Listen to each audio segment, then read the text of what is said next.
don't know. My computer's not letting me be great. Okay, there we go. There we go. I got her down.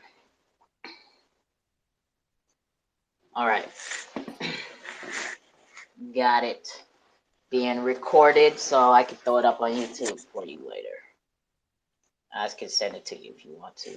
And you could put it on your YouTube channel, Combat Kanga channel. Oh, I got a question. I do. I got a question when we get started this thing. I've been wondering this about the project. Can you guess what the question is? No. When Lambo? Huh? The same question everybody asks. What, when Lambo? Oh, man. I wish we had Lambos in season for sure. If it came down to win Lambo, I think I wouldn't even. I don't think I would get Lambo, right? I think I would get a G-Wagon. I would get a G-Wagon. I want a G-Wagon. Yeah, the problem with G-Wagons is they can't go around corners. They can't hit corners? Not really. Well, I won't be driving super duper fast, so it's cool. I don't plan on escaping police. Huh? I live 20 minutes away from a Harley shop, so screw the Lambo and getting a Harley. Hey guys, good evening. Thanks for having me up. It's a big day tomorrow, I see. What up, Wolf of God? What up, what up, what up? He's coming all the way from Russia. What's up? What's going on, Wolf of God? Not much. I can see that Combat Kanga has a big day tomorrow with the release, so I was thinking to check in and see how's everything going. Yes, it's potentially a big day. We'll have to wait and see how well it actually lands. But yeah, the dingoes in the marketplace are both going to be pushed live tomorrow morning, UK time, which I'll be getting into a little bit of details of how they're going to work shortly. But see if anyone's got any quick questions before we start. Yeah, so sorry. As a matter of fact, let me load. I'm gonna put the couple of the most recent tweets on top of the Jumbotron for you.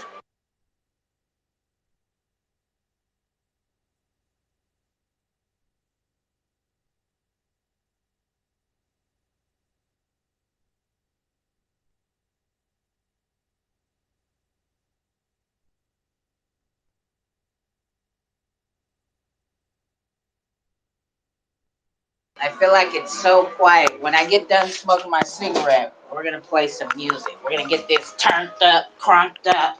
You feel me? Get everybody in the mood.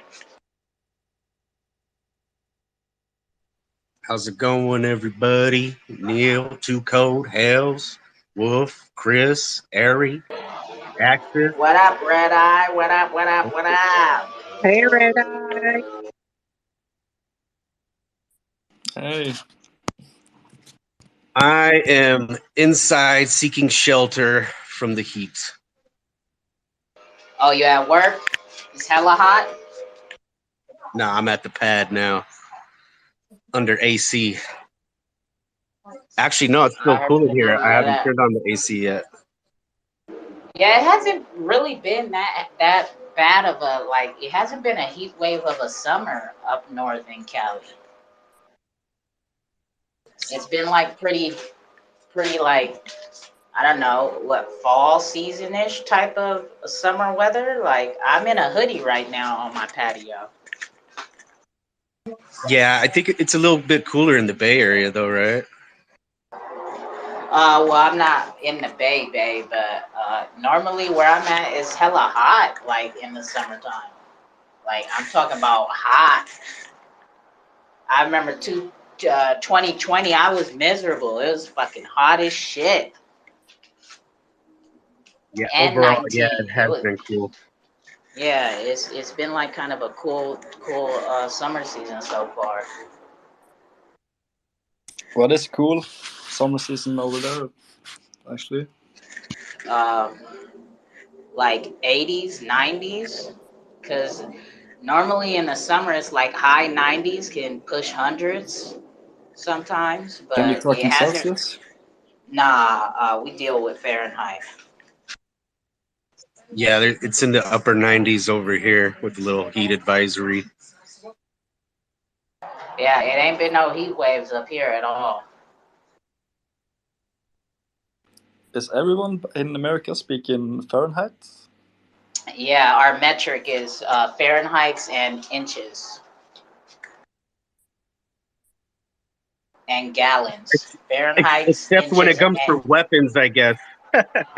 8 yeah, I get millimeter, yeah. 9 millimeter. hmm And When they need other gallons. people to make sense of it, they use metric.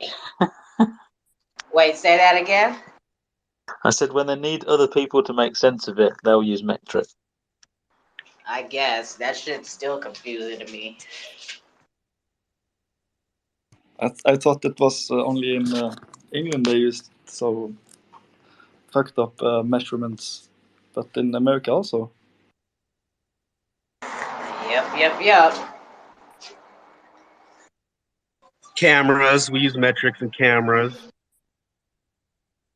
Well, you know, inches is actually feet and inches is actually a better thing for measuring than centimeters and meters. Yeah, exactly. Interestingly enough, the 12 decimal numbers is actually better as well. Some countries used to use it 12 decimals instead of 10. The base numbers 12 instead of 10.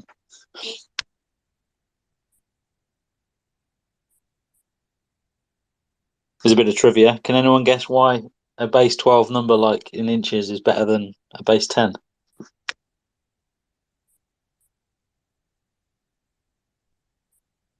Oh, You can multiply it by more things equally. That's basically the best reason to use it. Oh, I was just going to go with because two extra inches can't be bad. Oh, I was that's going to say because more is better. the sleaze factor. That's what's just happened there. You led into it. Just going to say. That's that Mason number. The Mason number? Anyway. 33, 3, all that. Yeah. Oh, yeah. Well, potentially. I'm not really into my what's it called? That number something where they try to make numbers out of everything, or everything out of numbers, whichever way around it is.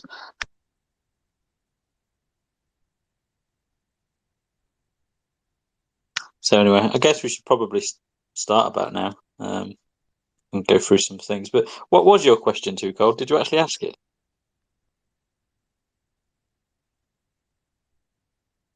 No, I did not. So the question was,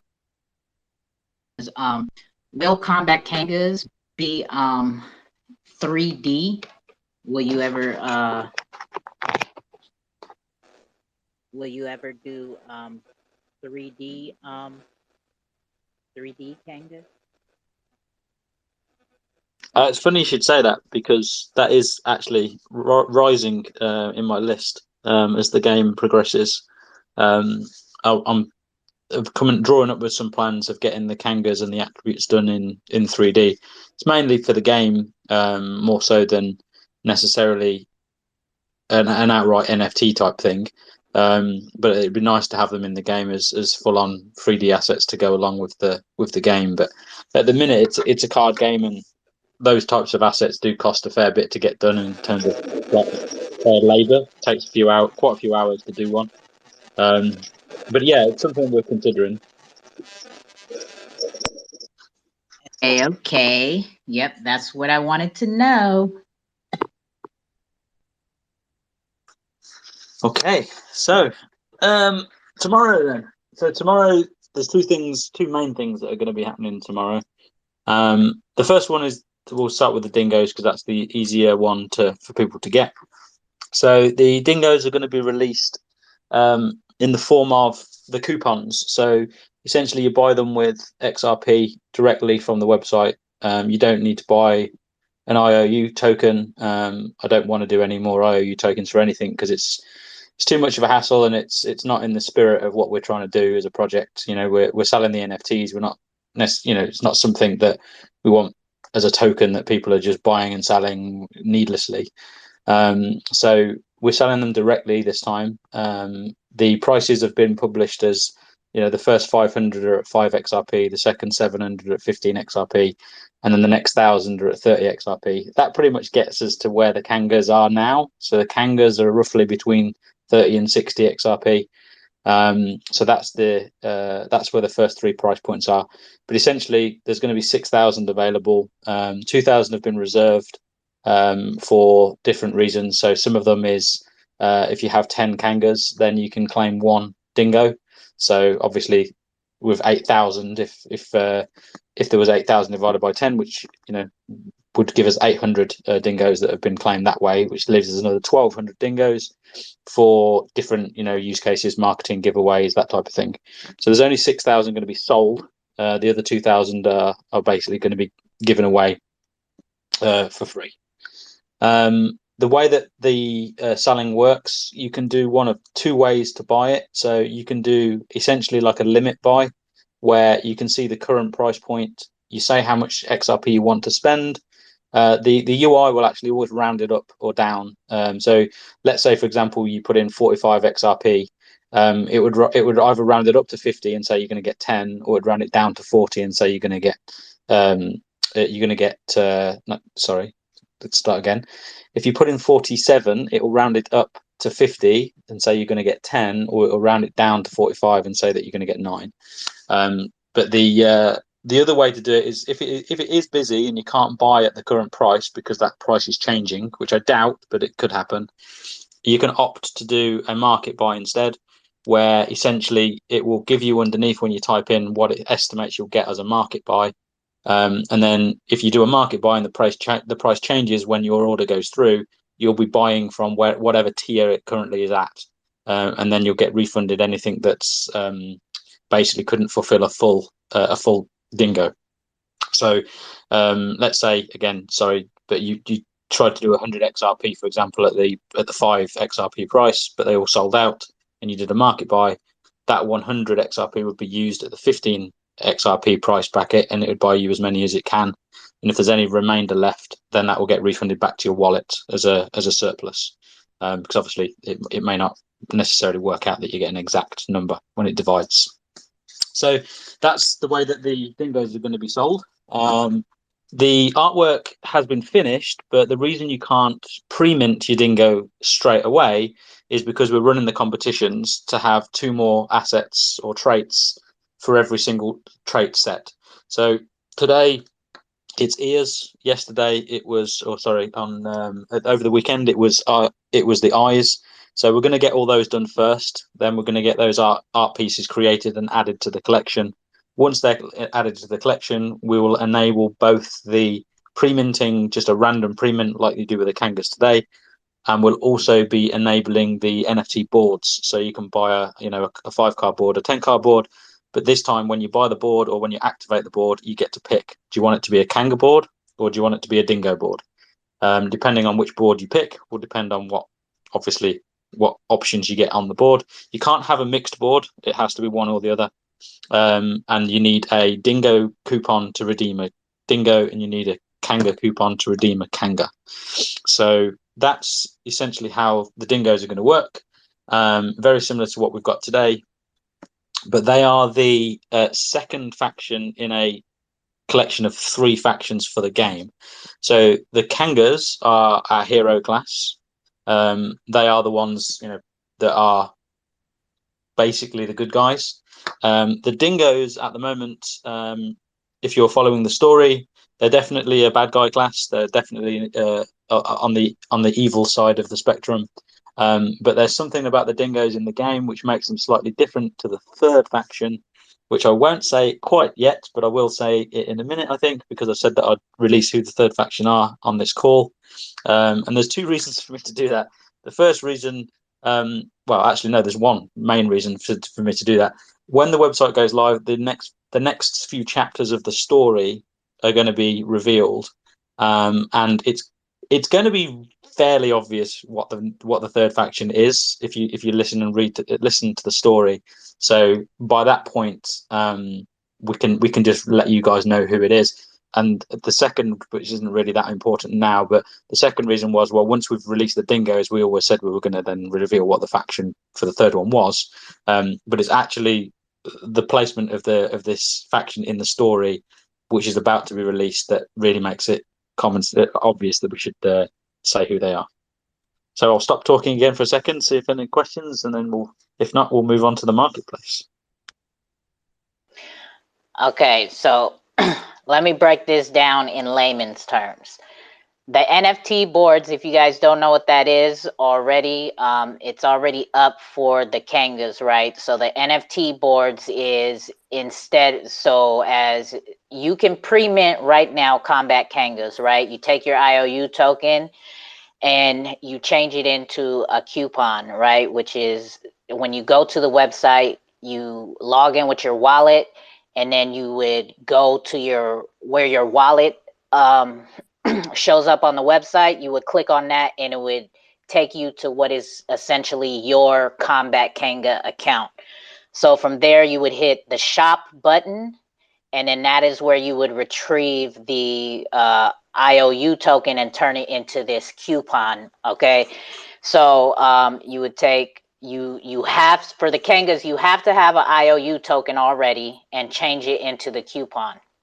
And the NFT boards, instead of being able to exchange one Kanga, instead of being able to just exchange and pre-mint one Kanga after you've exchanged it for the coupon, you could buy an NFT board and it will be a 50% random pick, right? Because when you buy the NFT board, you'll be able, depending on the board you buy, you could see 5 Kangas or you could see 10 Kangas, again, depending on which board you pick. So, and out of those Kangas, with that coupon that you did purchase, right, with your IOU token, you can pick which Kanga you want, but out of those random that were generated on that board, versus just pre-minting without the board, it is just 100% completely random of which Kanga you will pre-mint. So the same thing will go with the dingoes, but eliminating the IOU part, right? So you would just go to your account, go to shop, and then exchange your XRP for a dingo, and then you can do it from that process. Soon enough, there will be a how-to video because it is a bit confusing, especially if you don't know, you know, what you're doing when you go to the website. So that will be helpful for everybody. There we go. Yeah, and another important thing to note is that it basically cuts out the whole trust line issue, because the trust lines are confusing again for some people, especially if you're new to it. Well, even more now that Zum is putting up like a warning message, which is fair enough, right? Because there's lots of reasons why you need to have a warning. But it is a little bit daunting when you see that warning and you're already unsure. So yeah, eliminating the requirement to have a trust line as well is a bit of a easier thing for someone to do, because it's just your XRP. You're not having to buy a token and get a warning and add a trust line and all that sort of stuff. So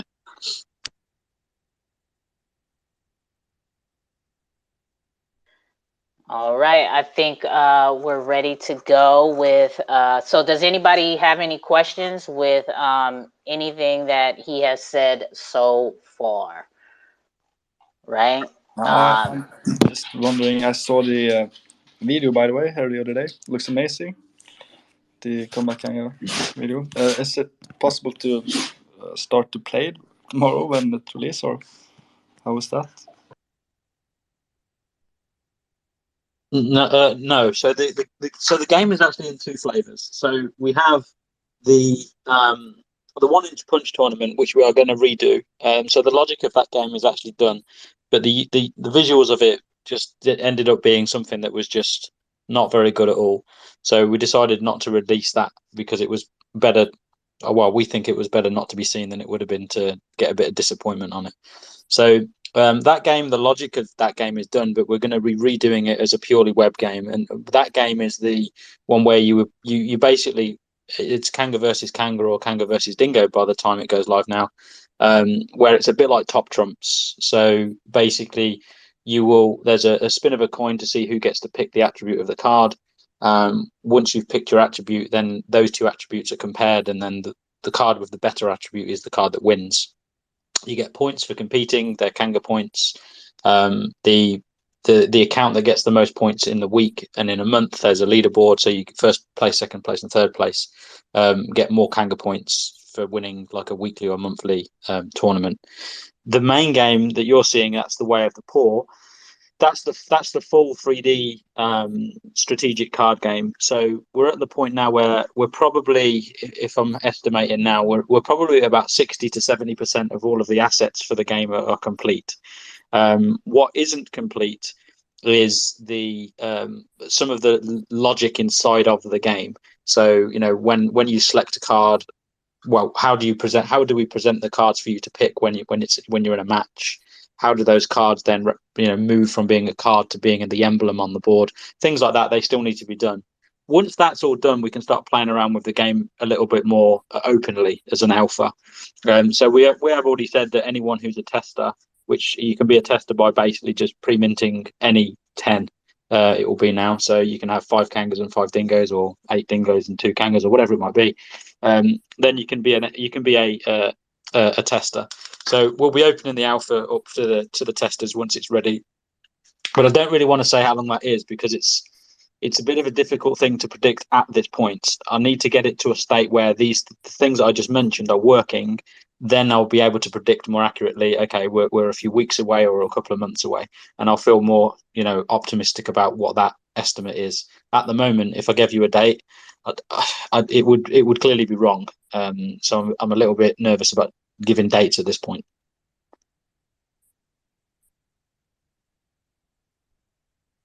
All right. So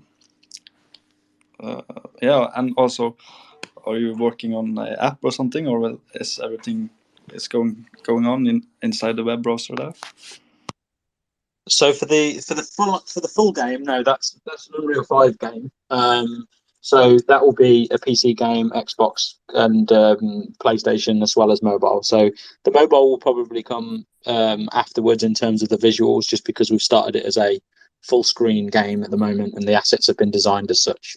When we convert that down to a mobile, obviously certain things are going to need to change in terms of the UI. Mainly the UI. I think the board can be scaled to be on a mobile quite well. But in terms of the mobile side of it, no, it's mainly desktop at the moment, and console as well. All right. Thanks so much, Kamat. All right, we got Red Eye. Red Eye, did you have a question? Yeah, it was about the purchasing of the dingoes. So I noticed there's been a lot of tweets lately about the supply of XRP being low on exchanges. Do you have any thoughts or plans on accepting any type of fiat for that? Credit cards or USDT? Funnily enough, yes. So one of the things that's coming after the marketplace is we're going to be looking at implementing other blockchains. We haven't specifically said that dingoes, for example, would be part of this. This was more something to do with the marketplace than our selling of the dingoes. But one of the blockchains that we want to add is essentially the bigger supplies for USDT. So Ether is one of the biggest. So USDT on ERC20 is one of the biggest ones. So we're looking at adding that into the system so that you could, on the marketplace, you could list something as USDT instead of XRP. So you can do it in that currency on that blockchain instead. Now there's going to be some debate around that. We haven't necessarily decided which ones we're going to support and which ones we aren't going to support. We will ask the community and see which ones they'd rather us do, because obviously it makes sense for us to implement the version of USD on the network that people want us to use. If we pick Ether and everyone's like no, then obviously it's not going to be a good pick. But we are going to do that for the marketplace. If we then sell the third faction that way, it's possible. But at the minute, we're still very much in the XRP community, so we're trying to keep at least this first set of collections under the XRP currency. Awesome, great, thank you. Well, I guess that's a good segue into the marketplace, right? Yep. Okay, so the marketplace then. So what we're going to be releasing is, I believe it's probably, I think it's the first on XRP anyway. So I think we'll be the first project where you can actually list your pre-minted NFTs for sale.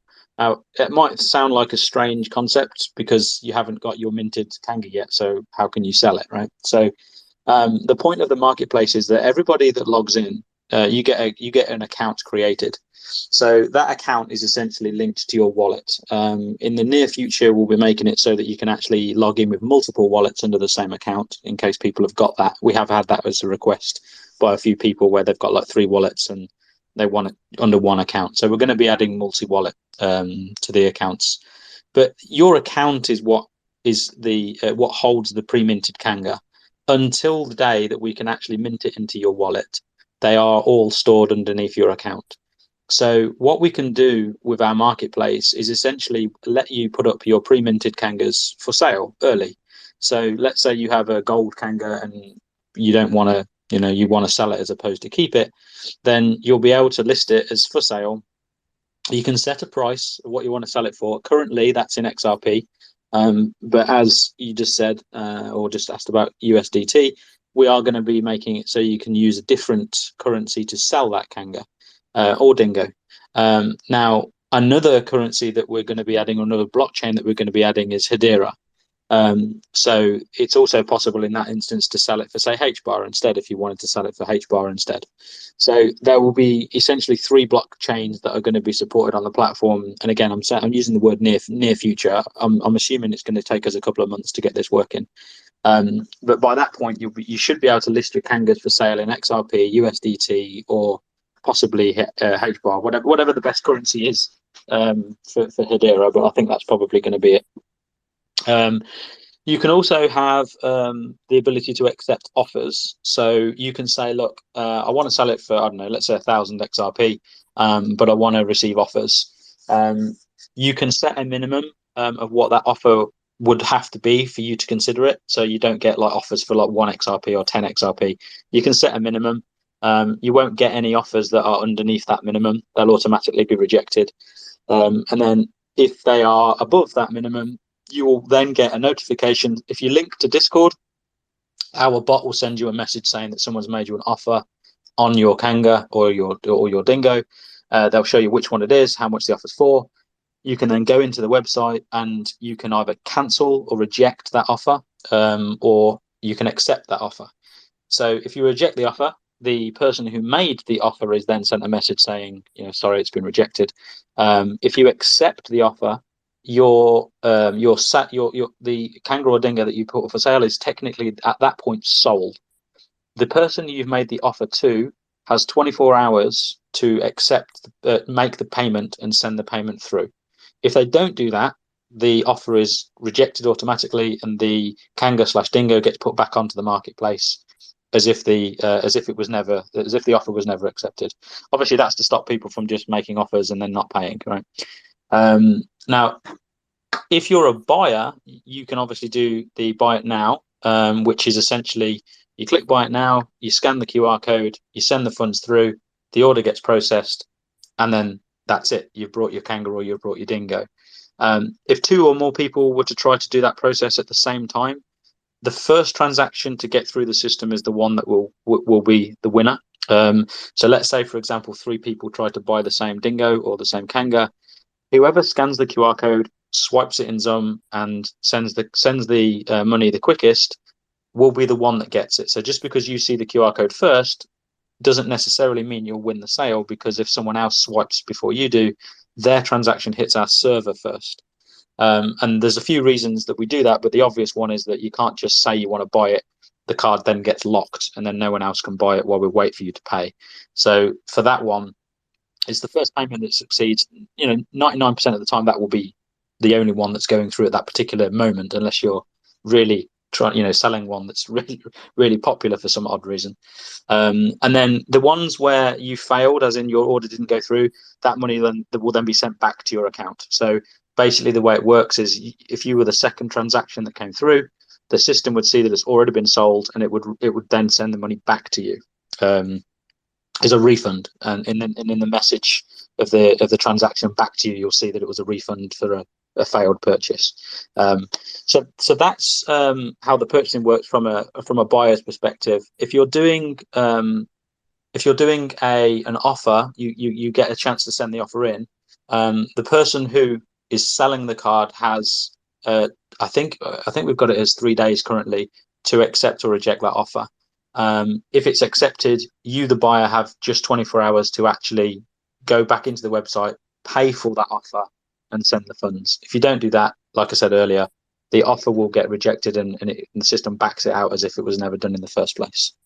So once we've done all that, whoever owns the Kanga or the Dingo at the time XLS20 is available, that's the wallet that it will be minted in. Any Kanga or Dingo that is up for sale at the time we move into XLS20 territory will not be minted. It will be minted after the sale, or if you cancel it and take it off the market, then it will be minted. That will be a short period. People will either remove them and get them minted, or they'll leave them there, and then the next owner will get them minted.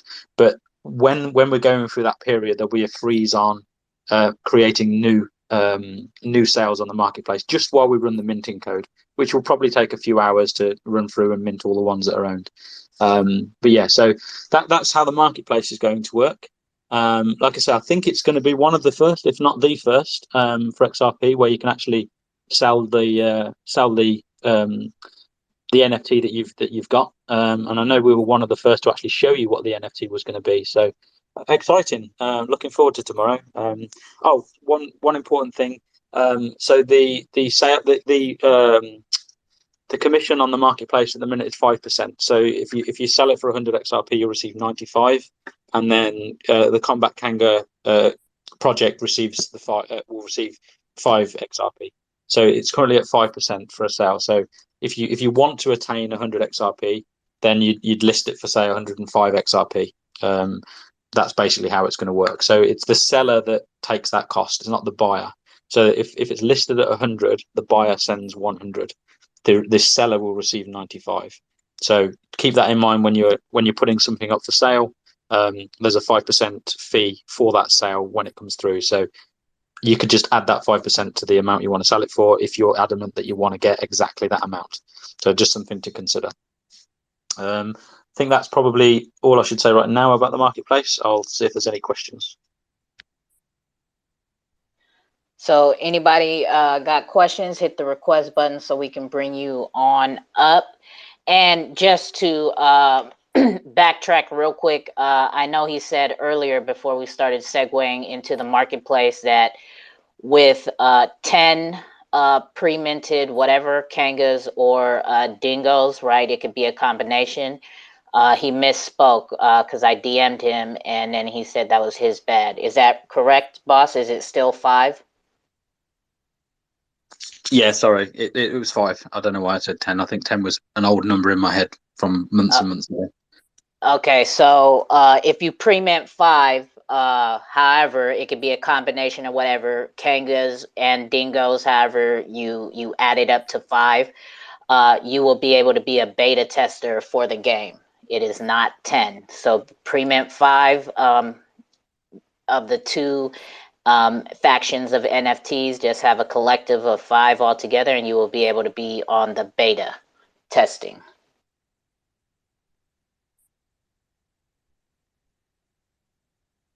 All right, I don't see nobody with their request in. Oh, we got Red Eye. He has his hand up. Yeah, go ahead, Red Eye. Okay, yeah, I was just thinking about the marketplace. and thinking that a lot of people might be trying to get rid of their lower ranking Kanga. Are there any plans on like any way to increase attributes on your Kanga? Like maybe a Kanga burn or something to increase another one of your Kangas that you own? Just a thought. Yes, well, there is. There's two things to consider with the Kangas, and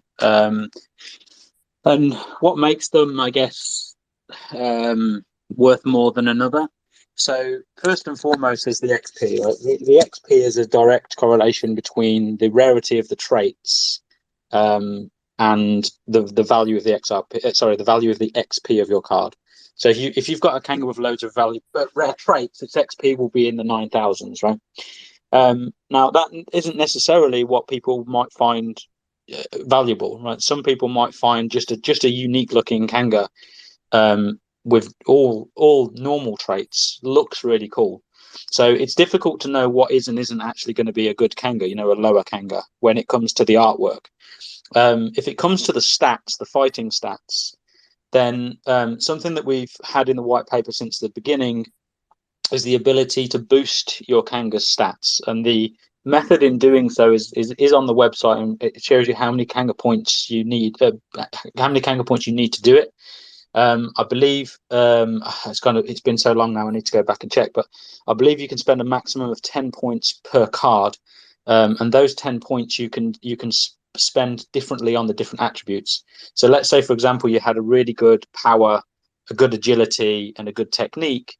But your agility, sorry, did I just say agility? Oh, anyway, so let's say your agility was the one that was, lower. You could use up to 10 points to boost the agility stat. Now, that won't change its XP because its XP is based around just the artwork. The other points are based around how well it would perform in the 1-inch punch game.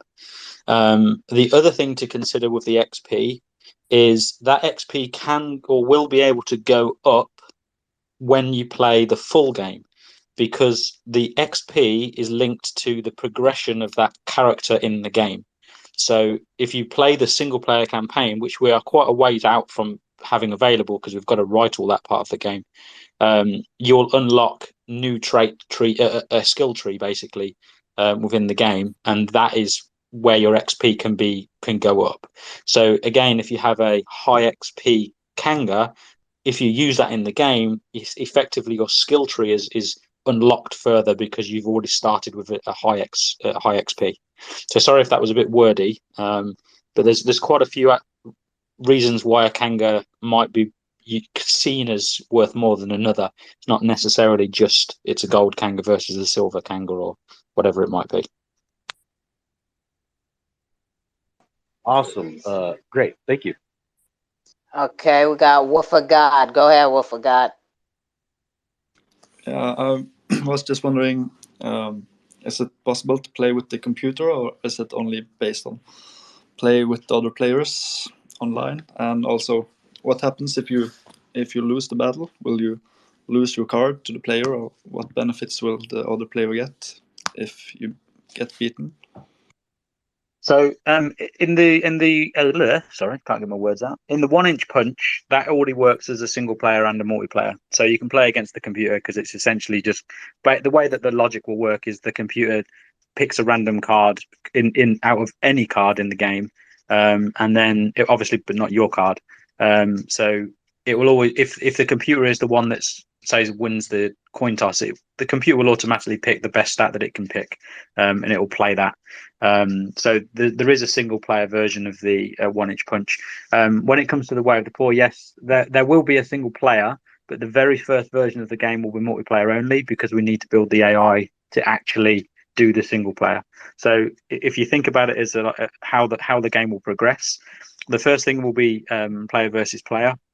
The second thing will be player versus computer on a single game mode, and then the third part of that will be the single player campaign, and the campaign follows the story.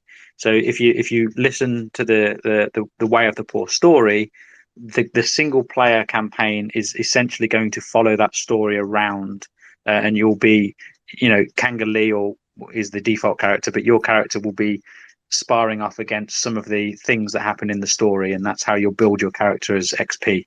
So the single player is how you build your XP. In terms of losing, you don't really lose anything. So you won't lose your card. What happens with the 1 inch punch is that you have something called stamina, which is the big number at the top left of the card that isn't the XP. It goes from 1 to 6. That's how many times a day you can use that card. And then when you use, say, if you use a card in the 1 inch punch and you get to pick the attribute and you pick power, right? Because you've got a really good power score. You can only pick that once a day as well. So you can only basically use each attribute once per card per day. But if you've got a low stamina card of, say, 2, you could only use that card twice in that day, regardless of the fact that they've got 4 attributes to pick from. But you don't lose anything. The only thing you do is get points. So in the way of the poor, in the 1 inch punch, even for losing, you get a point. Drawing, you get 3 points. And for winning, you get 5 points. Those all go into a pool of points to see who wins the weekly and monthly tournaments. In terms of the way of the poor game, no, it's similar to other sorts of trading card games, really. But you don't lose your cards. You just basically, it's a strategy game, right? So when you lose, you're trying to work out what their strategy was and how to beat them next time. So you don't lose any of your cards for that. You're just going to win more points to go into the pools. So you can use your Kanga points to buy Joeys and utility cards and things like that. Well, nice. Sounds exciting. So, yeah, thanks. So yeah, I was thinking. So you can only pre-mint tomorrow, yeah.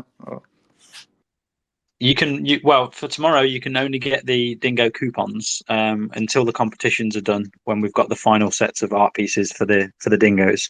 Once that's been done, which will take about 2 weeks to do the competitions. I'm trying to do one every couple of days, and there's going to be about 10 of them because there's 10 traits or 9 traits. Oh, I should have known that. And then the artists will go through and do the winning ones. Once that's been done, we've got a full selection of art to generate then, and then we'll be able to generate all the dingoes. There's no point in doing it now, because obviously if you to generate a dingo today, there's a 0% chance you'll get any of the winning ones, because you'll have created the dingo too early. So we're just going to wait until they've been done first.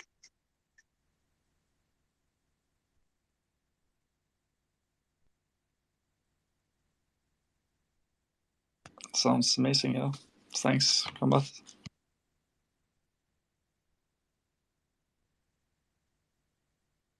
So, Hales, are you ready?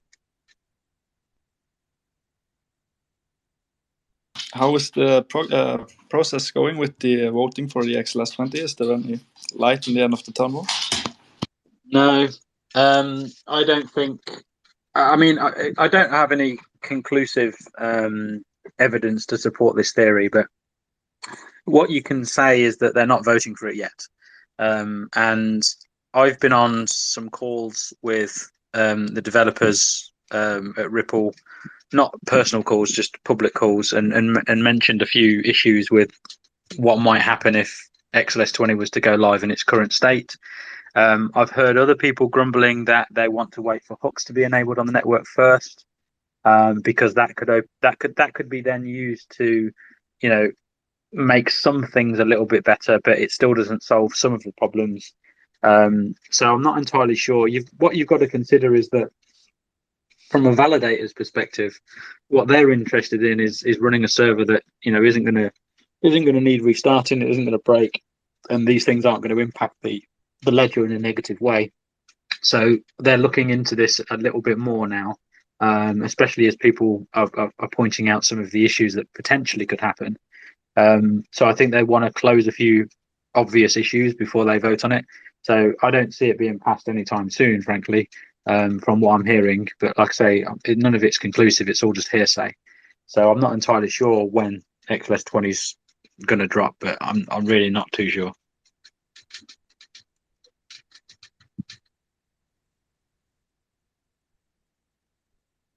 Yeah, I think they got to do a fix first, right? That's correct.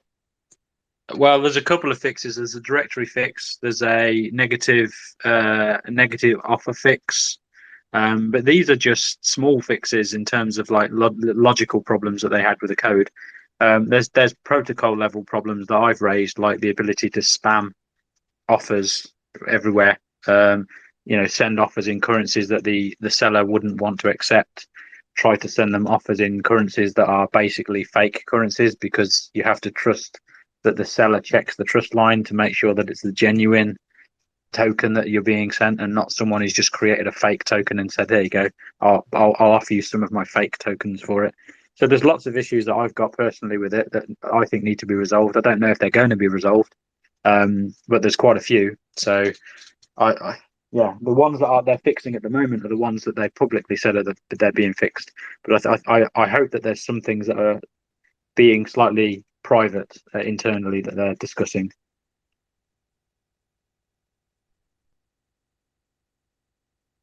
But if they are going to release hooks before XLS20, as you say, isn't that something they have to vote on and things like that? Yeah, it will be a long process then. Could be, yeah, as you say.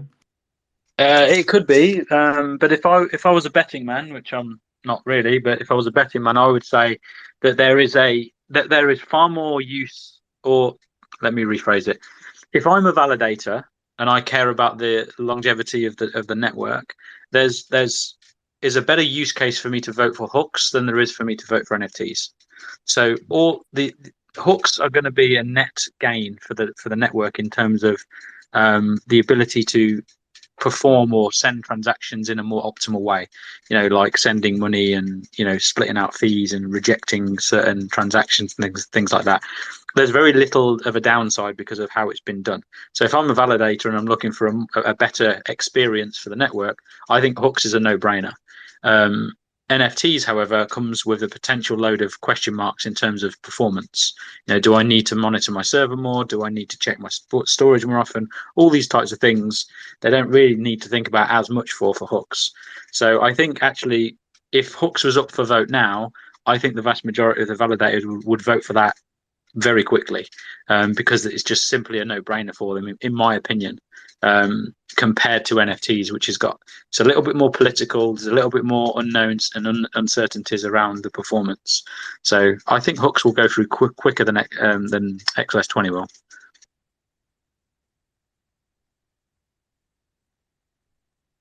Oh, nice. Yeah, that's true what you say. Good, yeah. So thanks for the...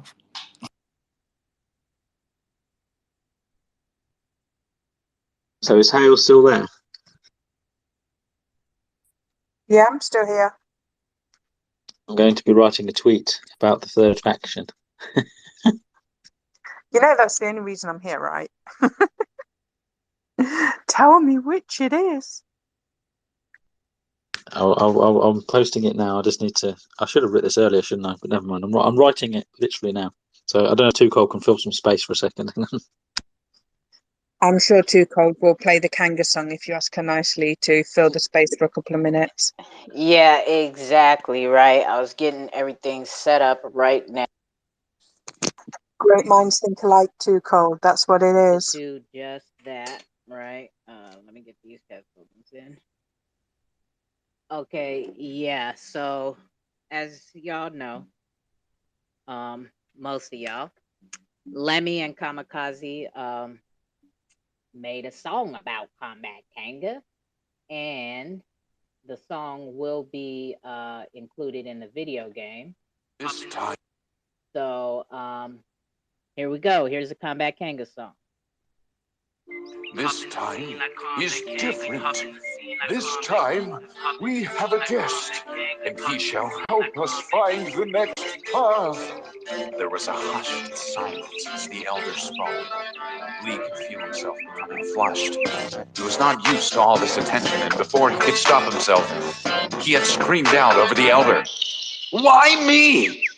And I roll tide like I'm from Bama. Houston Cougar if I slam a jammer. But I'm not Boule, combat kangaroo, yeah. I am Chris Brown, my haters Karuche. No Rihanna, beat him down, ASAP Rocky. Sub-Zero, Mortal Kombat, I'm cocky. I'm Steve Irwin on my excursion. My cold kangaroo, why they thinking it's Persian? Where the paw is hitting your jaw. My 1-inch punch got them in the crunch. My Kanga stats is really like that. They rocking they hat, but it's really no cow. Like a car with no tires, we land no flat. We put that Xrpl on the map. Kamikaze and 2 Cold got my back. Tsunami the wave, triangle back.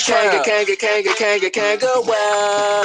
All that like Amanda show. Want your man Randy, wow. Designer panda now. Hop in the scene like combat Kanga. Hop in the scene like combat. Hop in the scene like combat Kanga. You can't touch this like MC Hammer. This too cold, raw and uncut. You know the vibes. If you're trying to catch a one-on-one fade, Combat Kanga coming through with the 1-inch punch. Bring your Joeys with you if you want a brawl. We'll catch you in the way of the paw video game all day.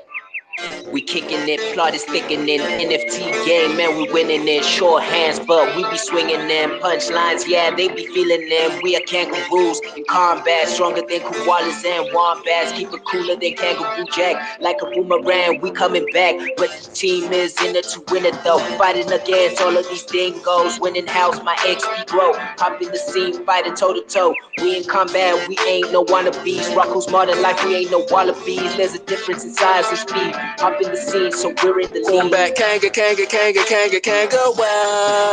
All that like Amanda show. Want your man Randy, wow. Designer panda now.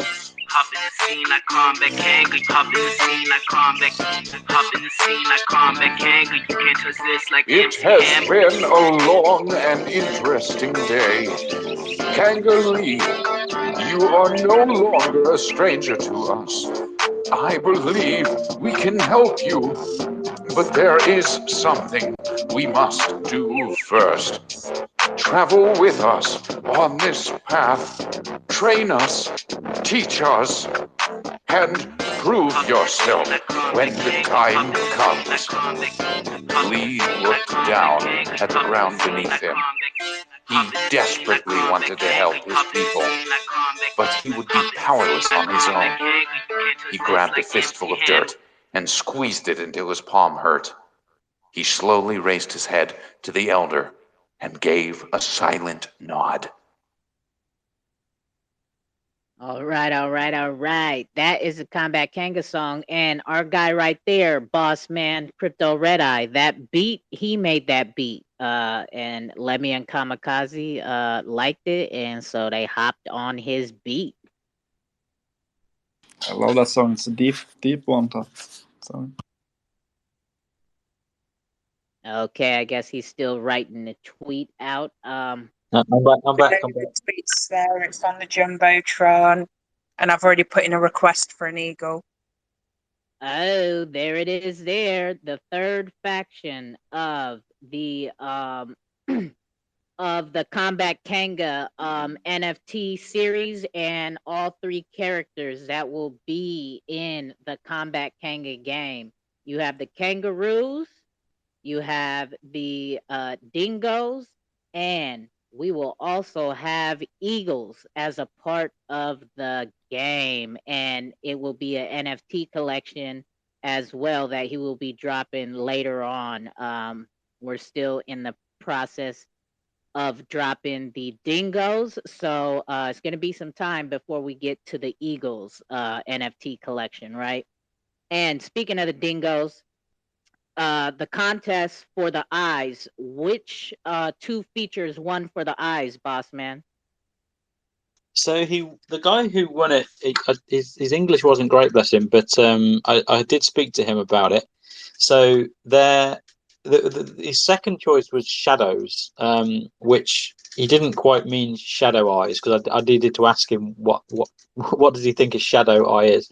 So he's actually picked instead anime, so an anime style eye, and I think that's what he meant with like eyeliner, because anime eyes have got like a thick sort of eyelinery type look to them. So yeah, so the one of them is that, and the other one, sorry, is 2 seconds. It was a scarred eye. So for the scarred eye, I think what we're going to do is maybe one of the eyes is kind of got like a Kanga scratch going through it, so it's kind of blinded maybe. So it's been blinded in one eye or something like that.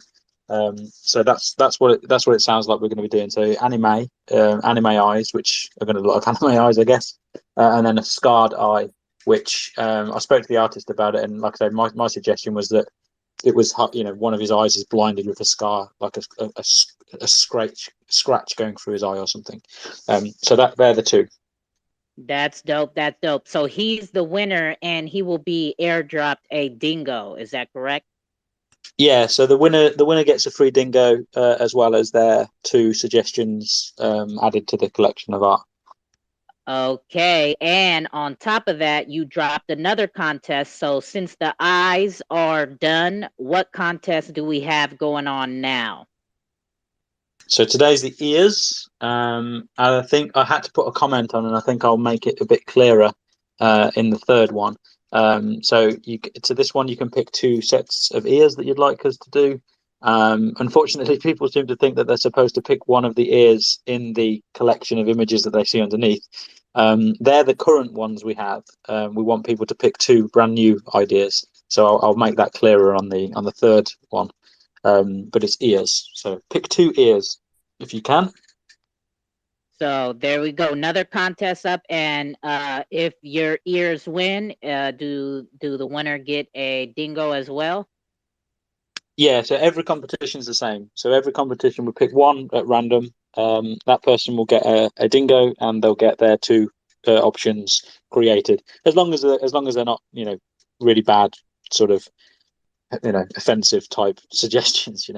We'll pretty much make whatever suggestions they've got, as long as we can feasibly put them on the art. All right. So there we go. There's your way to win a free dingo, right? And have your suggestion possibly created in the collection as well.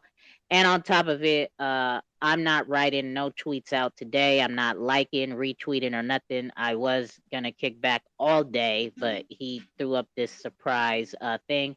But tomorrow I will be putting out a tweet and doing also what I did for the eyes, right? 2 gold coin. I will throw in 2 gold coin for people to retweet it and throw in their suggestions, so we could pick up traction on the competition and get more of the community involved. So there's that. So before we move off from the eagle, I just want to explain the characters, why we pick them, and what they're going to be like in the main game. So obviously we started out with kangas because that was what we originally picked, fighting kangaroos. So when it came to picking 2 more, or at least 2 more, well, because we weren't sure when we first started, but 2 more factions for the story, we basically picked the dingoes and the eagles. And the main reason for that is they're 2 of the only really risks a kangaroo has. So when a kangaroo is growing up, when it's a joey, the dingoes and the eagles are basically its predators. So the dingoes and the eagles will try to kill a kangaroo's young. Once a kangaroo is fully grown, they're no longer an issue, but they don't really have many predators that actively attack them. But dingoes, coyotes, but it's dingoes in Australia, they do, and the eagles do too when they're babies. So it's not just eagles. There's another bird of prey as well that does it, but the eagles are predominantly the worst one that we could find. So that's the reason why we picked them. So just in case anyone's got any quick questions about that.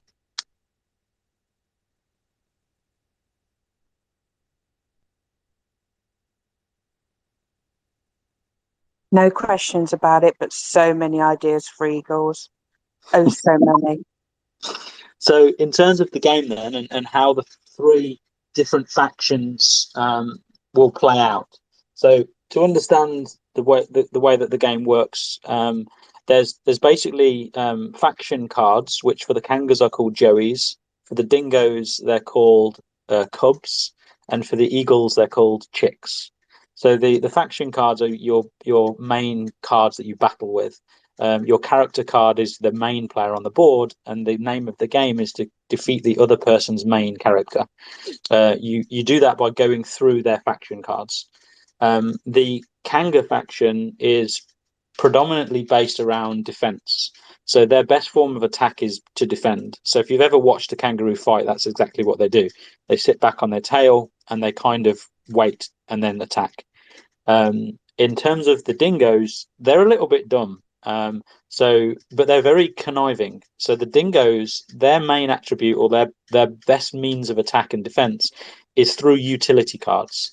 So the dingoes classes have got more chances of getting utility card boosts and things like that, and they will use utility cards on the battlefield more than any other of the factions. And then you have the eagles. The eagles don't have much in terms of defensive power because they're birds and they're a little bit weak, but what they do have is a very strong attack. So the eagles essentially will be a bit of more of a rushy sort of faction in the game. They're there to do damage and do as much damage as they can quickly. So then if you put them all side by side, you've got the Kangas, which are the defensive class. You've got the eagles, which are the attacking class. And then you've got the dingoes, which are the utility class. And they're the three main parts of the game. You've got defense, you've got attack, and you've got utility. So that's how the game is structured, and that's where the three characters or the three factions sit in the game.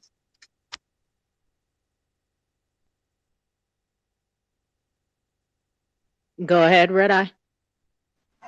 Yeah, about the eagles. Just a random thought. Will any of the eagles, do they have anything to do with the super eagle coin, or in the future or anything? I'm just curious. Kind of. We are reaching out to certain projects around how we can use them in a way inside the game. So nothing has been formalized in terms of who these projects are, but obviously Super Eagle would be one that would possibly be interested. But there's a chance that in the single player or in the story, we will branch out and have like a clan of eagles, right? And those eagles aren't necessarily as evil or even evil at all. They might be more mercenary, right? So one of the ideas that we're playing with is there's a band of mercenary eagles that really they don't take sides in the fight. That band of mercenary eagles could be, I guess, sponsored by another project. The same for the dingoes. I don't think there really is any dingo NFT projects that I'm aware of, but there's other things like Monkey, for example, right? They're monkeys. So there's lots of different things that we can put in the story, because basically, without ruining the story, there's lots of things that Kanga Lee has to do and go through. There's a lot of the story that needs to be revealed, and majority of it doesn't get revealed until the second book. And there's lots of interaction points between different races of animal, which we can do. So anything animal related, we can certainly look to bring into the project from a storyline perspective. It's not just going to be a blatant shill of another project. We'll bake them into the story somehow. And like I say, the eagles is the only one that we've actually given any thought to. We have a band of mercenary eagles that are in the story, and that could be Super Eagle Coin. It doesn't have to be. It could be someone else, right? But they're the obvious ones that ring bells to people. Oh, Nice. dope. Sounds like fun. Okay, and then I have a question. Okay, since you said any animals can be incorporated in the storyline, do they have to be XRPL projects, or are you willing to expand and cross-chain collab? Well, yes, we are, especially more in the third and the last part of this title anyway, which was Hedera and what we're going to be doing with that. So yeah, I mean, we're open to doing collaborations with other blockchains. Obviously, we need to make sure that it's something that we can actually do something with. Otherwise, it's just a collaboration for collaboration's sake. I'd like it to be a little bit more useful than just that. So yes, we're open to it. If it could be one of the blockchains that we're looking to add to the platform, that would make it obviously a no-brainer for us. So I may as well just stop us for a second, but that will segue us into the Hedera thing. Okay, we will talk later because I already have people in my ear from other blockchains that would like to talk to you. So with that, all right, yeah, let's segue into what you want to get into, boss man. So yeah, so obviously we've got this turmoil with XLS20. What we're going to do, if XLS20 was not to get done for another year, what do people want to do? So one of the things that we've decided that we're going to do as a project is that we're going to be adding other blockchains to the platform. Now, I've already asked the community in Discord of the idea. People seem to be supportive of the idea. They think it's a good idea. And what I want to do is I want to add other blockchains to the platform. Now, there's two reasons for me to do that. One, we're essentially using the code that we write for Combat Kanga to do this new platform that we're going to be hosting for other projects. So if you want to do a project which is an NFT project, you can use our platform to host it, to do the pre-minting, to do the minting, the marketplace, the shop, like the NFT boards. All of these things are going to be something that other projects will be able to use. And to open that up, it's more useful to me as a sales tool to say, well, it's not just XRP. You can have a Hedera project on there, for example, right? Or you could have an Ether project on there, or whatever other blockchains we want to support on the platform. Now, as we're going to be doing that, Hedera was the winner of the 4 that I offered people to suggest who we should add first. So what I've decided to do with Hedera is we're going to do collections of Kangas, Dingoes, and Eagles on Hedera as well, but they are going to be different collections. So they're going to be completely new art that we're going to do. So because what I don't want to do is just sell the same art on different blockchains, because one, I think that's a bit of a shitty thing to do, and two, it's a bit obviously boring, right? So we'll get a new set of collections done for the different blockchains, so that there's no conflict there between the two. In terms of what that could do for the game, we've had quite a few ideas about there being like blockchain leagues. So the XRP players, all of their wins and loses would be pulled together against, I don't know, the Hedera ones, and then you'd have a blockchain of the month, right? Whose blockchain characters did the best in the 1-inch punch tournaments, and we could get a bit of like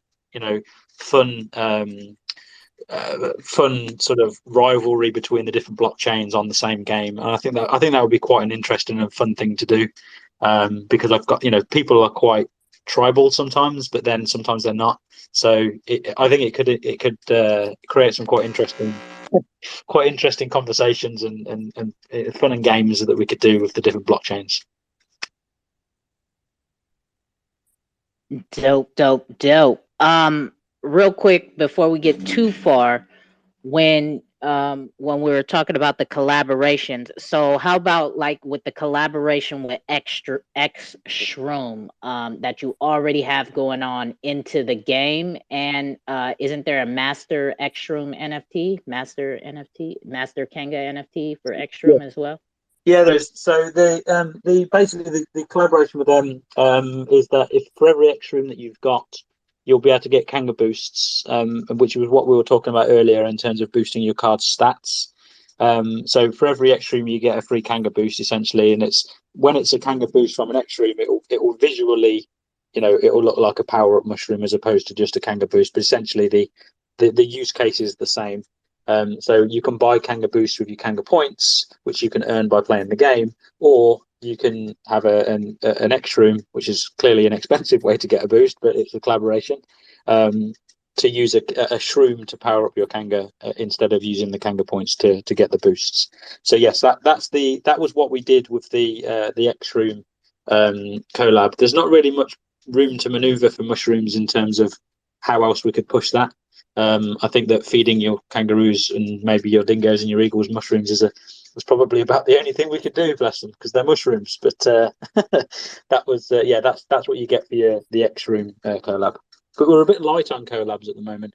The master Kanga, that's for Jebsy to issue to one of his community. So I don't know who's going to get that yet. He hasn't announced anything. So, but then he's got plenty of time. So, but the way the marketplace is up, maybe he'll want to do that because the master Kangas they'll be able to sell too. So, yeah, we'll see. We'll see who, if he wants to push that a bit further.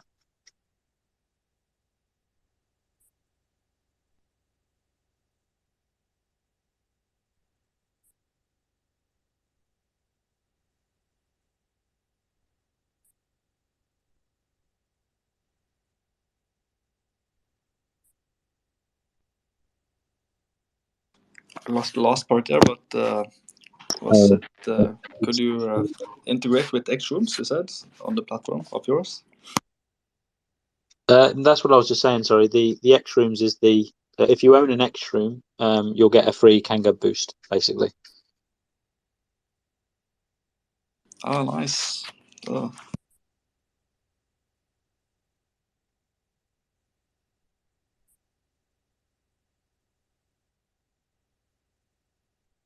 So how does that integrates? Yeah, how does that work? So the way that it'll work, obviously we can't have it so that people can just move shrooms around. It's not going to be as simple as that. But obviously, when you've got your shroom, you're going to have an NFT token ID for your shroom when it gets minted. So what we'll do is basically say when you log in, we can obviously check your wallet to see if you have any shrooms. If you have a shroom in there of a token that we've never seen before, then your account will be given a Kanga boost. So it'll be a check that's done when you log in, basically, to see if you've got any shrooms in your wallet. And then as we discover you've got shrooms in your wallet, as long as it's a shroom that we don't know about, your that account will be then given a Kanga boost, and that X shroom token ID will be essentially burnt, I guess you could say, by saying that it can't redeem a second one in the future.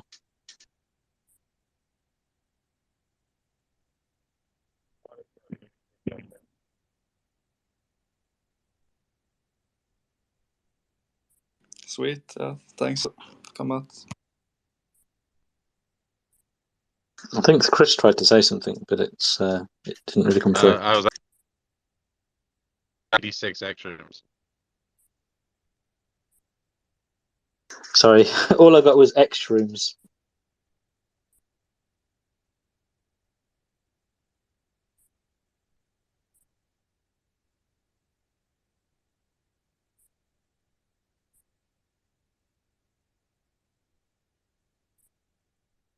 Go on, Redeye. Yeah. I was thinking about the poll. Now, is Hedera the final vote? Could you run another poll? Because there's like 3 other chains that also work with XRP really well. B Chain, Songbird, and XDC. Just curious. No worries. Well, to be fair, yeah, the problem with the poll is that you can only have 4 on the poll, right? So it's a bit of it's not that great for more than 4. But there was a reason why those 4 were on there, and it's to do with how quickly I think we can integrate those blockchains into what we have today. I'm kind of glad that Hedera won because it was my favorite, having read how to integrate it. But once we've integrated that one, for sure we can have another vote to say what's next, right? So it's certainly not going to be the only one that we want to add, because for the longevity of the platform, the more blockchains we can add to the platform, the more projects we can market to and say, look, you can host your project on our platform. So we will be adding more. It's just you kind of have to. The second blockchain will be the most difficult for us to add, simply because there's a few junction points in the code which don't run today, because it's when you're buying something, it knows that it's going to be XRP, so that we don't have to check, for example, do we show you a ZOM QR code to scan, or do we show you another wallet's QR code because it's a different currency, and when we validate the transaction at the back end, it only validates transactions against XRP today. We'd have to write a validator against Hedera, or we'd have to do one against Ether or whatever to transfer to confirm the transactions on those blockchains. So it's not a huge amount of work, but adding the second one will be the hardest one, and then adding the third one should be a lot simpler. So the first one will be the longest one, and then the third one will be the second one will be quicker. Okay. So that is the final vote. Okay, thank you.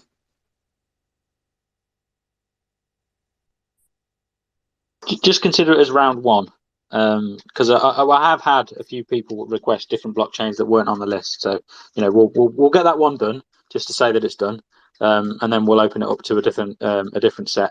And if we have to push that poll to somewhere slightly bigger, that's fine.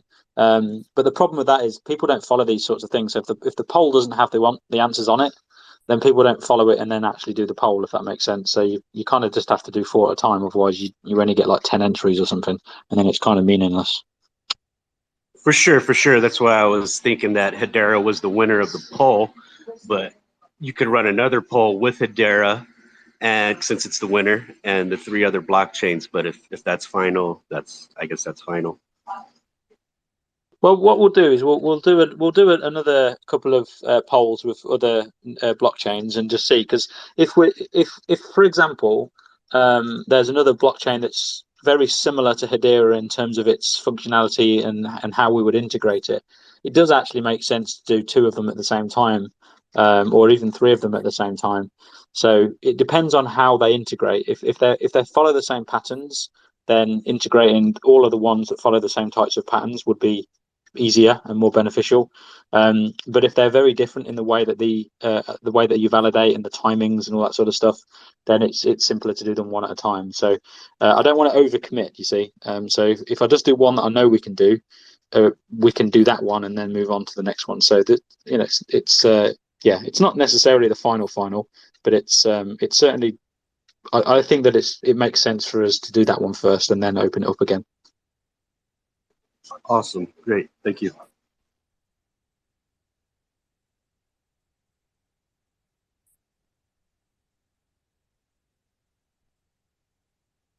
So something that was coming up is this, like, what if XLS20 takes forever, right? So the other question that we need to kind of work out as a community, it's not just us, it's a whole community really, is what do we do, right? So at the moment the project is kind of like, well, these are all on XRP, so we've got to wait for XLS20.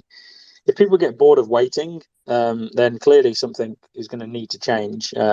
So under those circumstances, it's again better for us to have lots of these different platforms, or rather blockchains, enabled on the platform, because once they're enabled on the platform, we could simply say, look, I don't know, let's say that it's what was the other one, V something that's quite common now.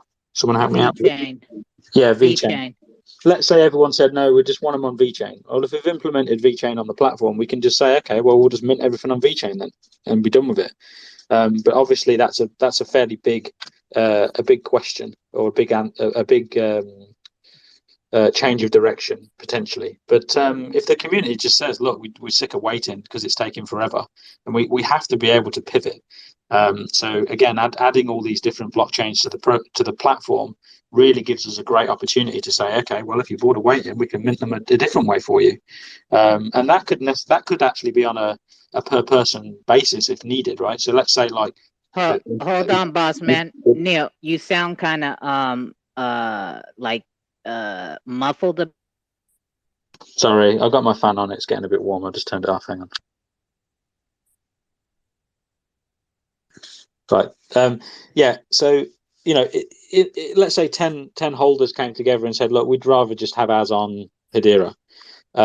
We could look to just mint those 10 on Hedera, right? And they could start selling them. But that's going to have to be something we consider in the future, because just because you want yours on XRP doesn't necessarily mean that everyone's has to be on XRP. The collection is still 8,000. It's still 8,000 unique Kangas. Where you get them minted isn't necessarily of a concern, right? It's whatever you want, you own it. So it's kind of, as long as it doesn't cost us a fortune to mint it, like on Ether, it could cost us more to mint it than it could to sell it. But if under those circumstances, if you want to pay for the minting fees, for the gas fees, then fine. But it's kind of like we want to give that option to the owners of the Kangas, right? And at the minute there are no options. It's just XLS20, and you've got to wait. So yeah, adding more blockchains just makes more and more sense the more you think about it.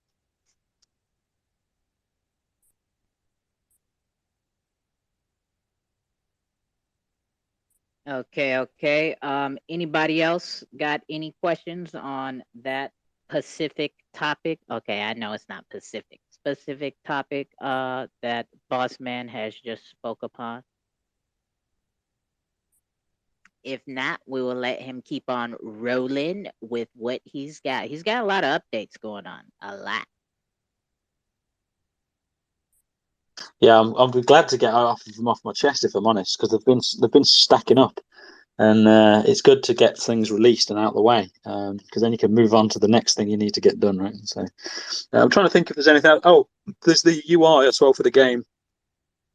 We published a few screenshots. I think I did anyway in Discord. Yeah, I did, didn't I?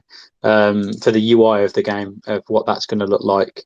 I haven't put those on Twitter. They've just been in Discord. So yeah, I mean, if you want to find out most of the news quicker, you really want to join the Discord, because it's where most of the information is found before it goes on Twitter, and it's where we ask questions and stuff like that. So if you're not in the Discord, then please join it, because you'll get the information a bit quicker.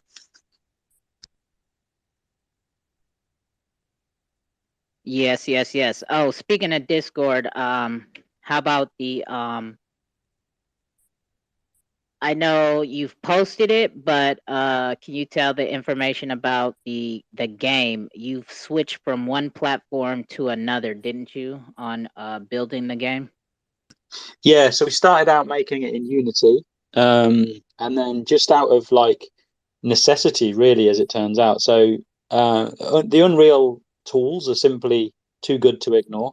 I know that there's a big debate on which engine you should use for certain use cases. For example, people have got an opinion that Unity is better for mobile game development than it is for that compared to Unreal. A bit of digging around and a bit of research suggests that's not necessarily the case. But the main reason I changed was everybody I was interacting with were simply more versed in Unreal than they were in Unity. And I myself was originally doing some of the stuff in Unity, and I've done everything that I did in Unity in Unreal in half the time. Now, that might be because I kind of knew what I was doing the second time around, right? But the tools that are available on Unreal and the resources that are available from a support and design perspective, I just think are better for me anyway. So we moved it onto Unreal. The graphics are arguably better as well. Obviously, it depends what you do with them. But you can pimp Unreal 5 way past what Unity can do. But you need to be a little bit careful if you want to do mobile, obviously, because that'll cripple a phone. But yeah, so we moved from Unity to Unreal 5 or Unreal 4/5. It's in 5 at the moment, but it may drop back to 4 for the mobile just because of the new lighting stuff that's been added in 5. I don't know if it's necessarily very good for mobile. I'm not sure. I need to find that out. But yeah, we did. We moved from Unity to Unreal 5.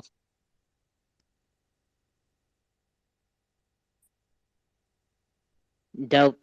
And if you guys haven't seen the videos, scroll down Combat Kanga's timeline, and you'll be able to see those videos. They're pretty detailed and pretty awesome, for real.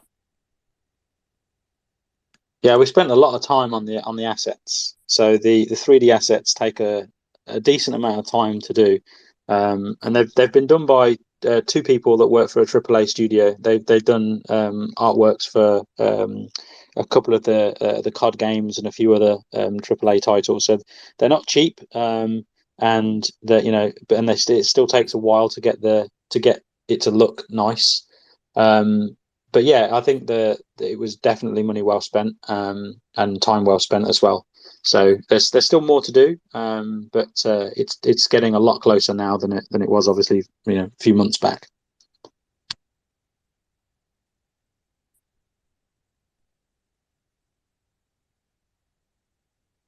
All right. Anybody else got any questions on that topic or nah?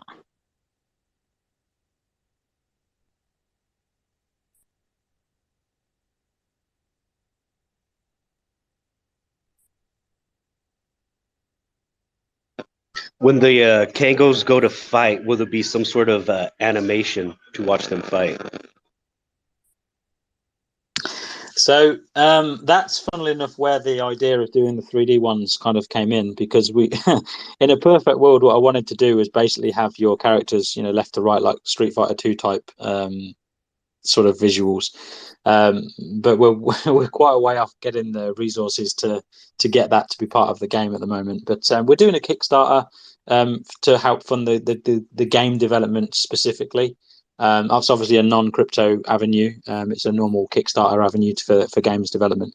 So that will be where we look into getting the 3D assets for the Kangas and the Dingoes and the Eagles, so we can be a bit more fun with that. And who knows, we may even branch it out so there's actually like a literally like a Street Fighter 2 type side by side beat 'em up that goes along with the game. But that's a massive pipe dream at the moment. It's because these things these things take time and quite a bit of money, because people obviously that are good at these sorts of things get paid a good salary. So yeah, it's definitely something we've considered as well, the 3D stuff for the animations. But at the moment, it's a card game, right? So there's only so many animations that we've got, but they're mainly around the card and the board and visual effects, not necessarily your character as such.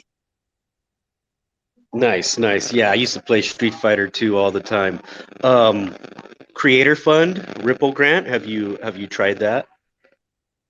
Yeah, we have, but the thing with the creative funds is that they're generally set for specific topics.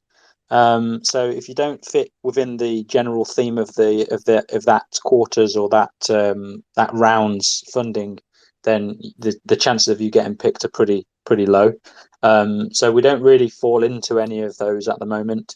What we're doing with the platform might then get us to fall into one of these creative funds, but it's not as easy as you might think to qualify for these funds, especially when you've got a very if you don't fall into what they're looking for, well, they're not going to give you the funds, right? Because they're doing it on purpose. They're trying to bolster certain parts of the utility of XRP, and if they come up with games as one, then great. But at the minute, marketplaces have already been done. That was one of the first ones that they did, so it's kind of too late for that.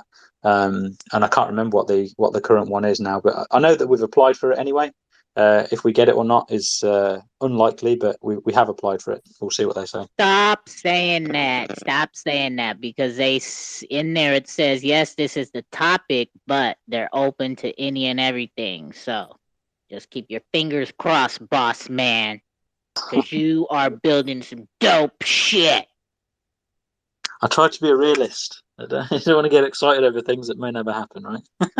Yeah, true. I mean, but like I was telling you, the worst they can say is no, and you continue building how you're building without it. But the best they can say is, hey, yeah, we'll shoot you a little something. Yeah, exactly, and that's the way we treat these things, right? We're building it regardless. We've got enough funds to continue the path that we're doing, and we're doing it every day. You can see what we're creating.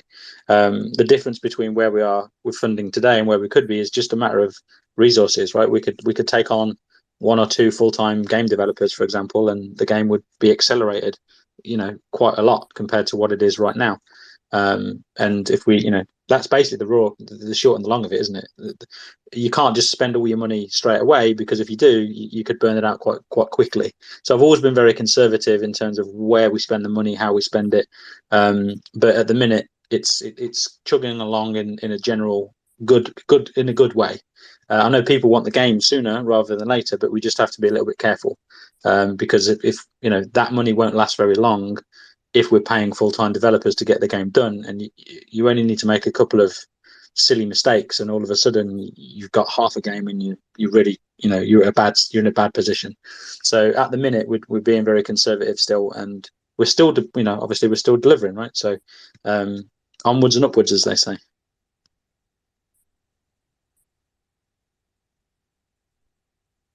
Go ahead, Chris. Well, I just wanted to point out that the question was about the creator fund, but your answer was more towards the developer fund, which the developer fund does have those themes each round. The creator fund would be great for your artwork to help fund the NFT creation and get you some funds that way. For example, I think Xpunk was the first one to get the creator fund. I'll have to check. So I'm not sure if they're still doing the creator fund. I'll have to have a look. Sorry for my ignorance on that Yeah, one. Probably should know. they are. That's what I sent you the other day. That's the creator fund, and the topic is music. But I told you to do it anyways. You Oh, got a sorry. song Yeah, in the game. Yeah, I'm that's getting the confused. creator fund. Then I did the creator fund. Sorry, my bad. I did the one that Two Cold sent me. So you can blame her if it's wrong. And might also, with the funding for the music in your game. yeah, that's what I was trying to Yeah, I tell mean, him. that is true. I guess we could, because there will be music in the game, for obviously all the different parts of the game. So it's actually quite a good shout. I might need to redo the application because you can send in supplementary stuff once they get your details. So I'll have a look at that. But you know, the one thing that these things need, and I don't mean to sound sour, but what these things need is people to be more engaging, like on Twitter and in Discord. And you know, I've been honest about this for quite a while. We still struggle to get the community engagement up. You know, interactions with our posts, interactions in Discord. We're still probably one of the most under the radar projects. As much as I try to get us out there, it's still quite we're still quite unknown. And that doesn't necessarily help when you're trying to get some of the recognition from some of these funds, because they will try to look at what other people are doing, how many followers you've got, and because they're looking for someone that they can PR themselves, right, and be not just happy to help, but happy to help something that helps them as well. So anything that you guys can do to help, in terms of like just general community stuff, joining the Discord, asking questions, changing your profile pictures, retweeting, tweeting, all that sort of stuff. That helps when it comes to funds and things like that. I be trying to tell him, boss man. I be on him, but no, they have. Red Eye has changed his profile picture a couple times. He's a very active participant in the communities he joins, right? He does change his profile picture quite often to projects that he gets into. He was rocking Kangas for a couple weeks, and a different Kanga almost every hour, right? He likes to do that too.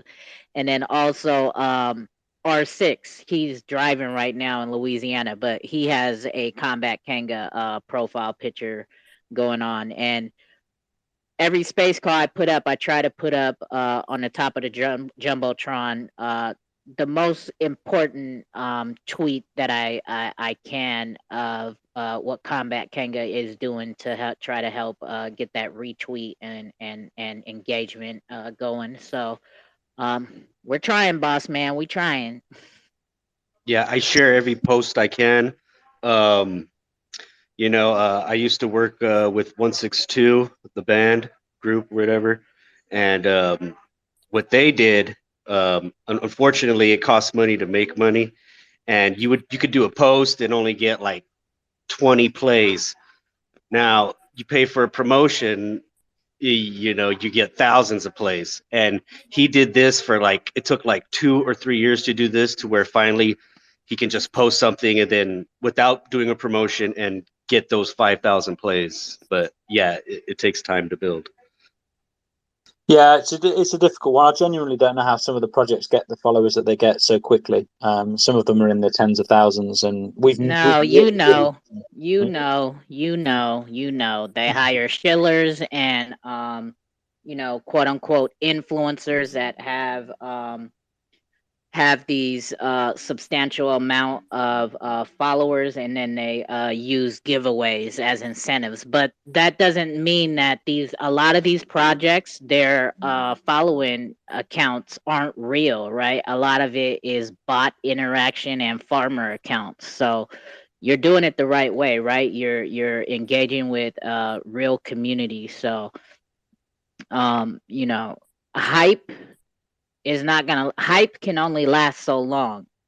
Building something such as you're building, right? And you have the know-how and knowledge and the skills and capability to build and develop what it is that you want with, like you said, without the funding, right? It may take longer, but you can still do it, right? You're not going to fade to black and be like, oh, okay, now it's over because I can't pay the developer no more because I don't, you are the developer, right? You can just keep it going, but it may take a bit longer. But we know in the Discord, you're putting in work every single day, because every day in the Discord, even if you don't post it on Twitter, every day in the Discord, you post an update of where you are as far as progress, whether it be with the website or with the game or whatever, right? So don't worry about that. Like it's everything's gonna come when it comes, and it's we're starting to see it in the community now. Projects are kind of starting to fall off and fade to black, because it's like, what do you have to offer besides a pretty picture, and you've spent all your money on hiring influencers, right? To get you this hype, and now that the hype is gone, what is it that you got to offer? So and that's one of the things that I mean, I've been honest about influencers, right? And I just cannot justify the cost.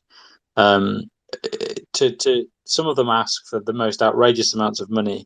I mean, I wish I could sit on my computer and ask for the amount of money they ask for, right? Just for an account on Twitter to post and repost and that sort of stuff. And in some of them, it's thousands. It's not like it's like $10. It's thousands of dollars some of these people ask for, and it's like, if you think I'm going to pay like $5,000 for a few retweets and a few giveaways, it's like, no, because that's like that's a decent amount of wages for someone that I need to pay for some art, a UI design, or I need to get a model done for the game.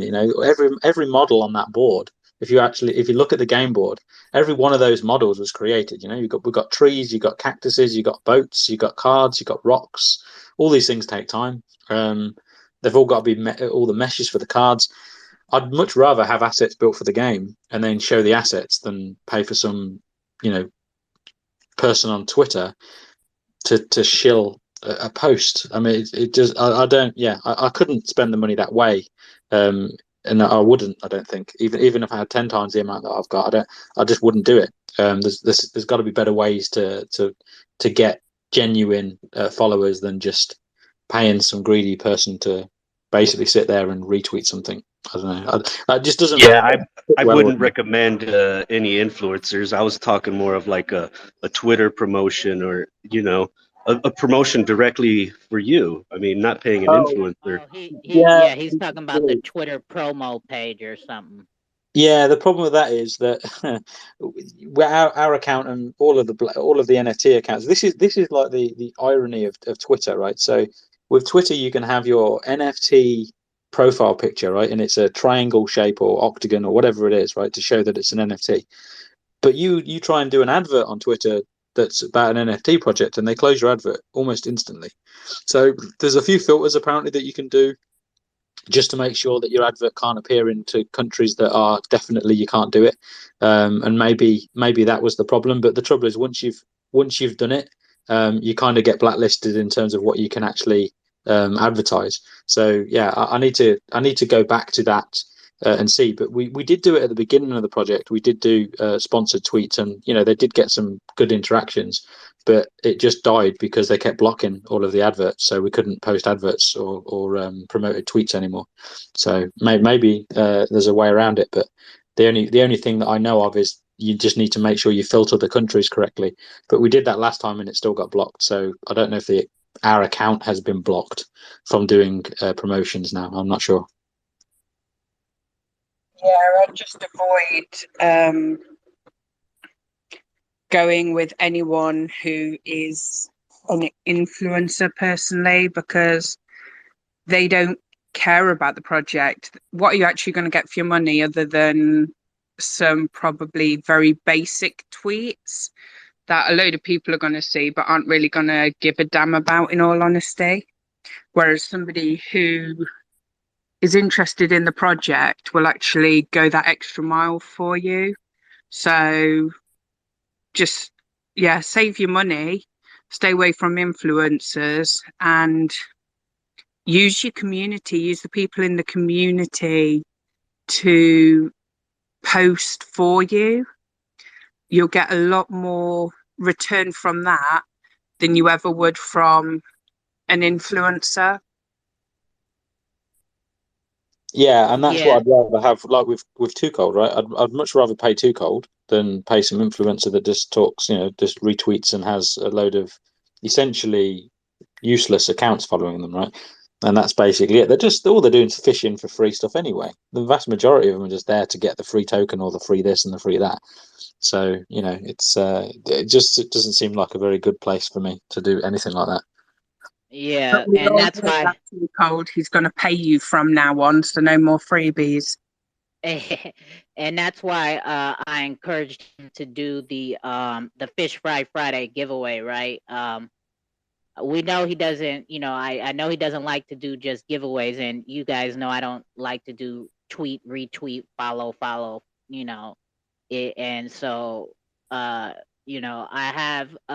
have something to play with as far as the giveaways, and I'm trying not to do it every week to burn it out, right? So we've done 2 already so far, Fish Fry Friday giveaways, and we're hoping that as the cookouts pick up more traction and my space calls pick up more traction, that the giveaway calls will pick up more traction and bring in different community members as well. It's fun with our fam, right? But it's the same people winning, right? So we want to spread it out and get the more people to wanna come, and also more projects to want to participate, right? Because you know having the other top projects, right? We had Expectar join the last Fish Fry Friday giveaway, so that was cool. Like, if I could get other projects to, want to do the giveaways that way versus, tweet, retweet, this, that, and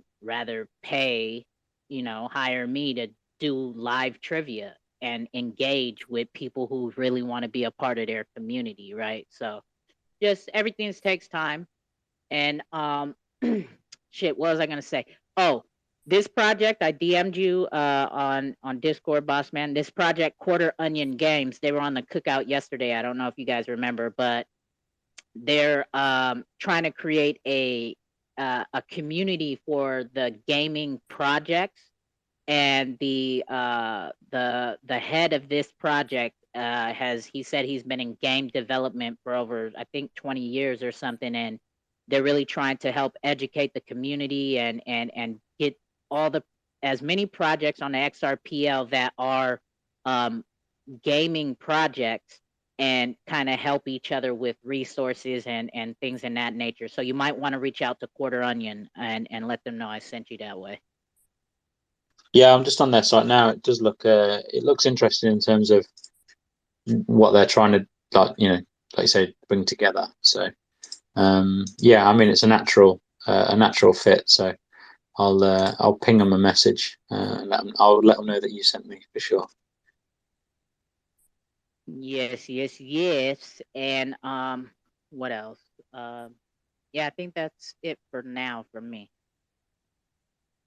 So does anybody else have any questions on everything that we've talked about so far? Because is as boss man Neil says, he has a lot to get off his chest, right? So in case you guys don't know, I know it doesn't say recorded on here because he is kind of new to hosting spaces, but I am recording it on my computer right now, and I don't know if he'll put it up on his page, but I'll put it up on my YouTube page so that you guys can go back and listen to it as well.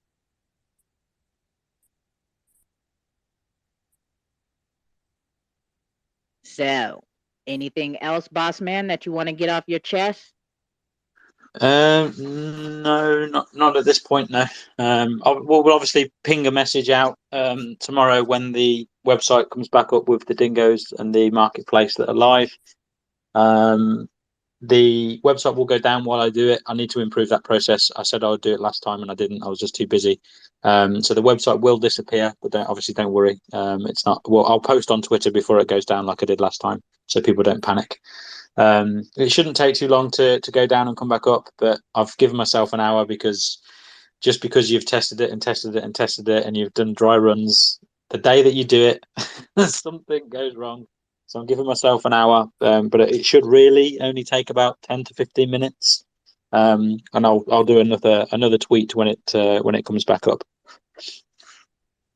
Okay, and with that, how you okay? I'm gonna keep pushing this until you get it done. You need a how to buy video. I already sent you some, but you really need to get that on there and clean it up because I've had a lot of complaints that it is confusing.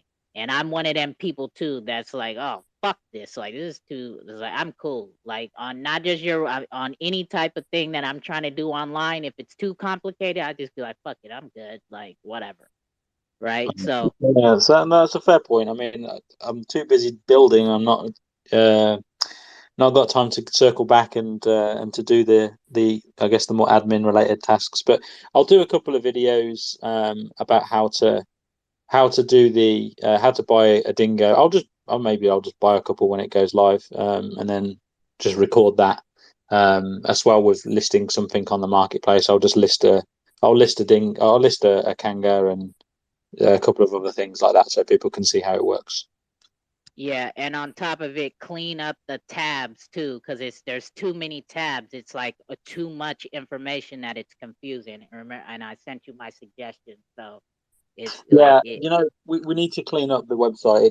It's gone from I don't mean to, the swan song, right? But the guys that designed it are in the Ukraine, and obviously that fecked up in February when the designer and the web designer, both of them got drafted into the army, right? So that was a bit of a blow to us. So the layout of the website, we haven't even considered changing it yet because the two resources that I had for that have they're still alive, thankfully, but they're obviously not working. So I need to restart again the website and get some people who are looking at the website in a more I guess critical way, so we can lay out the menus better, maybe change some of the page designs and things like that. And how about merch? Will there be Combat Kanga, Dingo, or Eagle merch at some point in the pipeline? Yes, I have a merch store account that's set up, and I just haven't had the time to do it. So we actually, the Kangas look really nice on like hoodies and stuff like that. We had one, and unfortunately, I've probably lost the actual screenshot. I'll have to log back in and do it again. But we had like the Kanga that was like half over a white hoodie, and the eye was like just underneath your pec, I guess, and the ear was going over the shoulder. It was misplaced on the hoodie and on the t-shirt, but it looked really good because it was huge and it was white versus the brown of the Kanga, and the contrast was brilliant. It looked really cool, and I just didn't have the time to finish it off because I didn't realize how much effort it actually takes to do a merch store. Because the image sizes and stuff all have to be correct for the different types of merch and stuff. So it's actually quite a decent amount of effort to do. But yeah, it's on my list. I've just not gone back to that one. I should really, because it's revenue, right? So I should really. Yeah, you should. And hand me a promo code as well. People like to feel like they're winning as well. And every time I tweet it out with whatever the 2-code promo code would be, whatever discount, 5%, but 7%, 10%, whatever on their order, that will help a bit. Yeah, I'm like I say, it's just something. I mean, you can tell I'm clearly not just trying to gouge money left, right, and centre, right? Because the first thing I'd have done is get a bloody merch store up. But it's just a matter of just getting round to doing it. I mean, I might try and find someone that can set it up for me, because I know you can pay people, can't you, to set up a merch store for you. So if I send them some of the assets, they can, do the actual the image manipulation stuff themselves and get it set up. That might be the easiest way for me to do it. Yes, yes, yes. I know it takes a little funds out, but it'll definitely help get it up faster and whatnot. But like you said, it you know, as you pick up steam, it'll eventually end up paying for itself. So, um, I mean, people Yeah. do they want merch, they you know, shit that they can physically touch with something they're invested in. Hey, Yeah. maybe talk to the guys from Versex because they're going to be doing retail in their metaverse. So you could have a merch store. Yeah, I actually spoke to those guys in person, so we've actually met, and they're two nice guys actually. So we did speak about the merch store and about our platform actually, and what we could, if that platform could potentially help them, but we haven't gone and revisited the conversation yet. We were a few beers deep when we had that conversation, but I yeah. bet you was. Sorry, no, not Jaeger bombs. I can't stand that stuff. Drinking, drinking Depends on coffee. what Dirk had you lot drinking.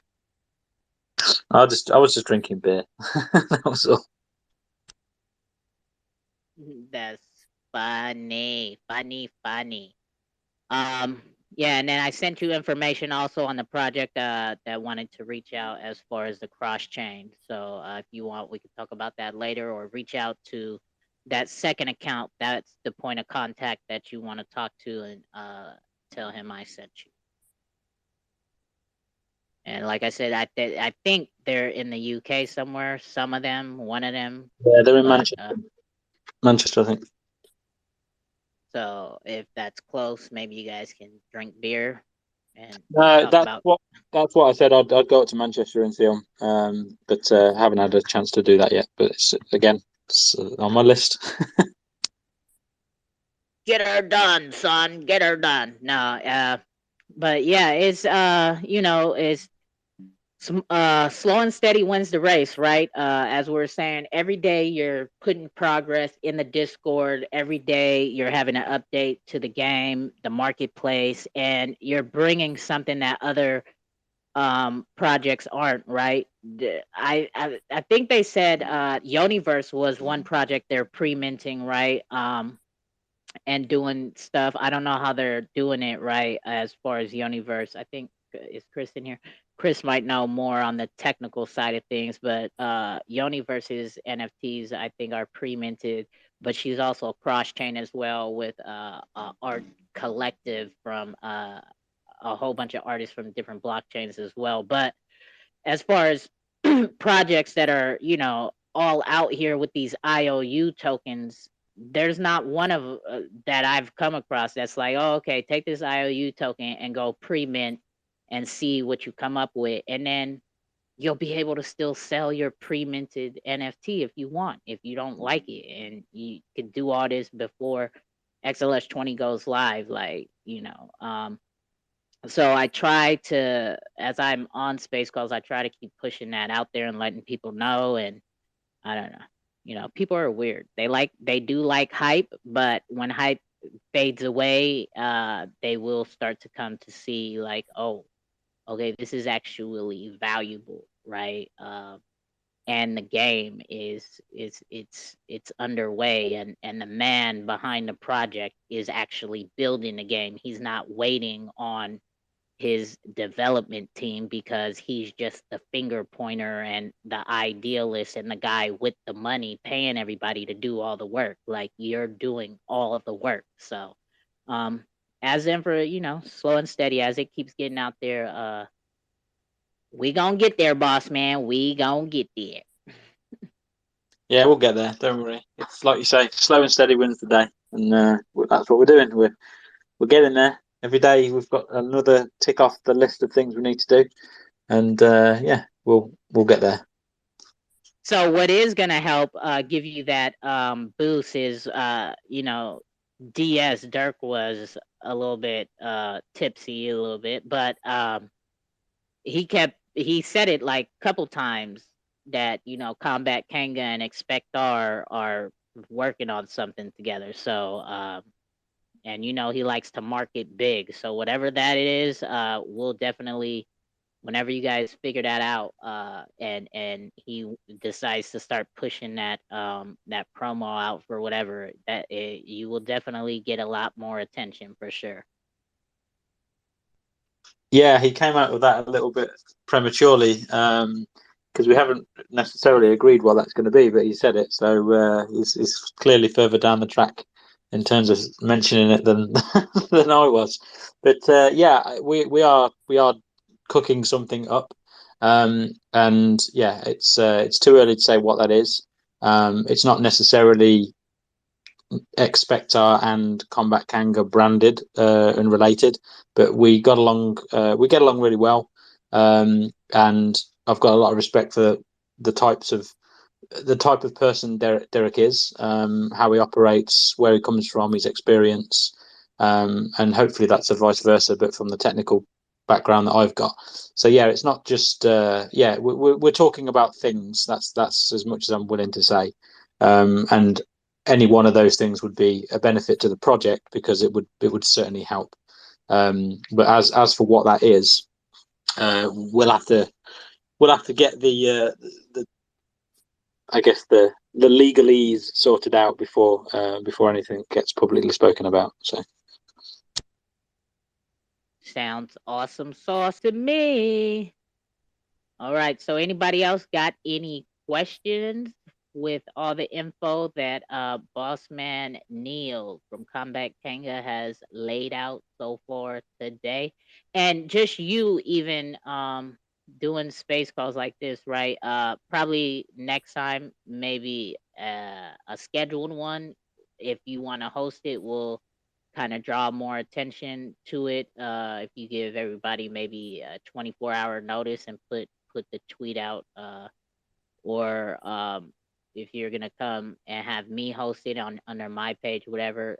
But just you being out here in the community a bit more is helpful to bring in that more community, like you said you want. So, and I mean, yeah, we've done it a couple times, right? With the Tech Talk Tuesdays, we were trying to do that, but you've been so busy. So, yeah, I said to my missus today actually I should start doing the spaces calls a bit more in the evenings and try and dedicate at least one night a week to do it. But there's a couple of ideas that I've had, like we can, for example, we could on a spaces call we could put again, this only works if the marketplace is a success, right?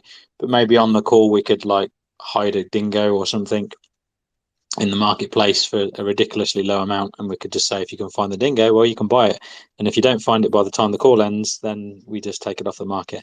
So we could get people actively looking through the marketplace to try and find that dingo or something like that. That's an idea that I came up with this afternoon, to try and help to get the marketplace working. But obviously, if no one's selling anything, then that idea doesn't work because you'll find it pretty fast. But yeah, right. Well, things like that. yeah, you would have to like, cause I'm like, how would you be able to find it on there? So we would have Yeah, to, you just I'd search have to through the play, marketplace. just search through the marketplace. Yeah, it's like a little game where you can try and find it. Someone will find it.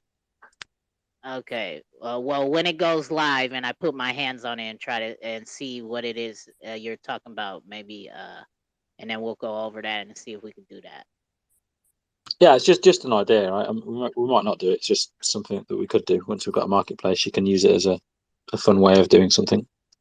No, I mean, people like games and shit, right? And they definitely like cheap stuff. So for sure, get hype it up, or get the tweets out and all of that, so that people show up to the call, and we can converse about whatever other updates, because you have updates every week. Like you said, you have a whole bunch that you wanted to get off your chest today, right? Because as I say, every day or whatever, you're always posting some new info in the Discord, so you always have something to update, because you are the one actually putting in the work.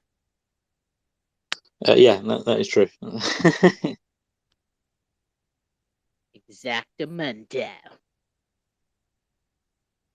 Well, nobody else has any questions or comments? Nothing else to talk about, boss man? You want to get up out of here? Yes, because I'm going to be up early in the morning to prepare for the code all going live. So I'll the next thing you see me tweet will be that the website's going down because I'm going to be upgrading it. I think that'll be the next time you hear me. Well, all right, sounds good. And if you want, I will get this call to you. I'll DM it to you or email it to you, however you want. So if you want to put it up on your YouTube channel, since you're the one who hosted it, right? That will be helpful to get more people to you. I mean, it's not shit. Even my YouTube channel is not very active, but you know, just stay consistent. It's dated, it's timed, it's time stamped. So, it just shows that you are out here putting in the work, right? And if you just upload this call to your YouTube channel, it's just more content and information that you've been putting out for months, right? So Thanks so much, at least, Combat, for holding the spaces today. It's been informative, so thanks a lot. No problem. I will try to do them more regularly, and once the marketplace is out the way, that's a big sort of amount of pressure out of my way. And there's a few more things that people are demanding to add. Like I said, more multi wallets, so you can log into one account. They want to potentially be able to transfer a Kanga between accounts for nothing, as opposed to selling it. They want to just, I don't know, give it their friend, right? So they want to that's been a request as well. So yeah, there's a few things like that, but with everything comes a pinch of salt, right? It's like eBay, right? You can't really sell things directly because that's kind of the point of eBay, right? So yeah, there's a few things that I need to consider before we enable these things, and I don't know, we'll do which ones make sense. So, but none of those are as stressful as this. So. And possibly auction house, right? Like if somebody wanted to hold an auction, maybe. Yeah, again, like the auction stuff, it's something we certainly can do once the marketplace is bedded in. I don't really see why someone would really auction something personally, but whatever. If people want to auction their Kanga, because all what people do with auctions is they instantly say, yeah, but we want a reserve price. So if you're going to do that, just do the buy it now and accept offers. That's my suggestion. You'll probably sell it quicker. Because there's nothing more annoying than bidding on something when it doesn't hit the reserve, right? It's like, well, kind of annoying. So I don't know, maybe that's just me. If everyone says they want to do auctions, and we should add auctions, right? I'm going to follow what people ask us to do, especially if it's in numbers. So, well, yeah, auction is one thing that we could do. Yeah, because see, like for me, right, just because I have the kind of weight in the community with my name and everything, right? So if I held an auction and was like, okay, I'm gonna auction off one of my Kangas for this reason, right? It could kind of, instead of just trying to sell it for one Oh, base I see. price, Yeah, right? yeah. No, okay, yeah, fair enough. That makes more sense. Like, I don't know, you give 50% to charity or something, right? Something like that, you mean?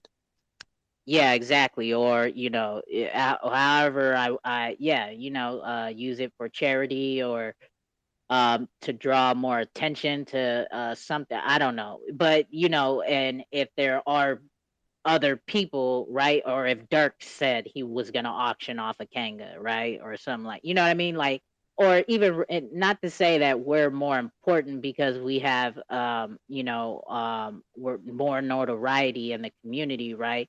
But like if Red Eye wanted to do an auction for something, right, or just whatever, like instead of just have it sitting there for whatever price, right, for hella days, right, like kind of make it fun. Yeah, and to be honest, like I say, just because I don't like something doesn't mean I won't do it. There's for the platform itself for other projects, it would be useful to have, right? Because other people obviously would think differently to me, so it won't not be there just because I'm against necessarily. I wouldn't use it. If people want it, we'll add it. It's not something I'm passionate to say no to. It's just I just wouldn't use it myself, really. But there we go. So yeah, it's one of many things that aren't quite as I guess stressful as getting all this out at the same time. Because with the dingoes, we've got all the artwork to get done. We've had the corrections. Oh, actually, there is one more thing to say. It's only a small thing, really, but we're changing the snake skin for the Kangas. So we've improved the snake skin, and we're just waiting for the artist to redo all of the ears because obviously the ears are part of the snakeskin for the Kangas. So that will be refreshed, not tomorrow, but it will be fairly soon after the website goes live, because we've got all the art now. So I just need to refresh it. All right, dope, dope, dope. So to touch on real quick, everybody has a chance to win a dingo right now if you enter the ears competition, right?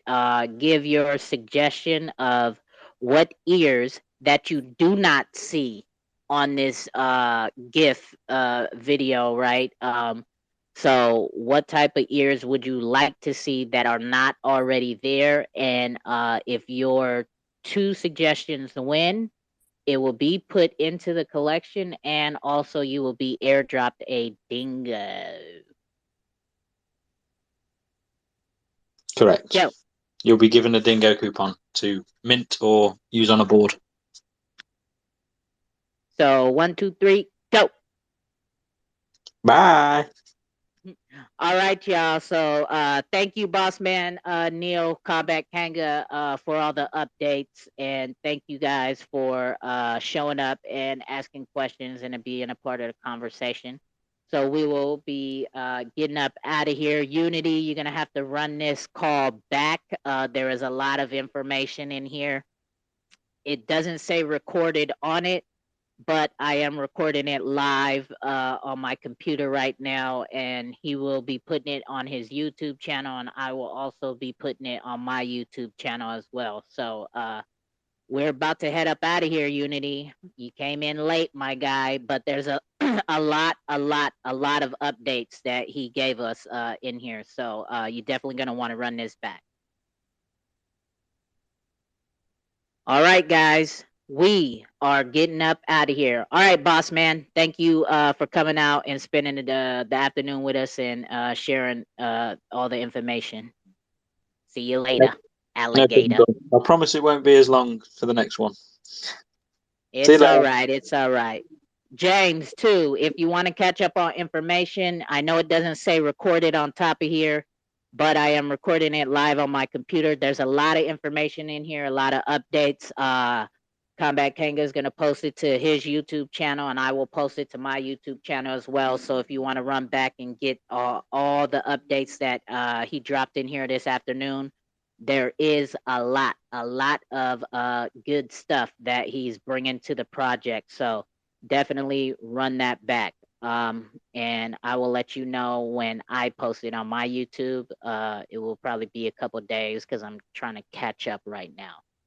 All the videos on my YouTube of the space calls, I'm like 2 weeks behind, but Boss Man shouldn't have a problem getting it up faster than me. So we are heading up out of here again. Bye bye, guys. We out. What's hopping? Brand new whip just hopped in. All right, y'all. Combat K.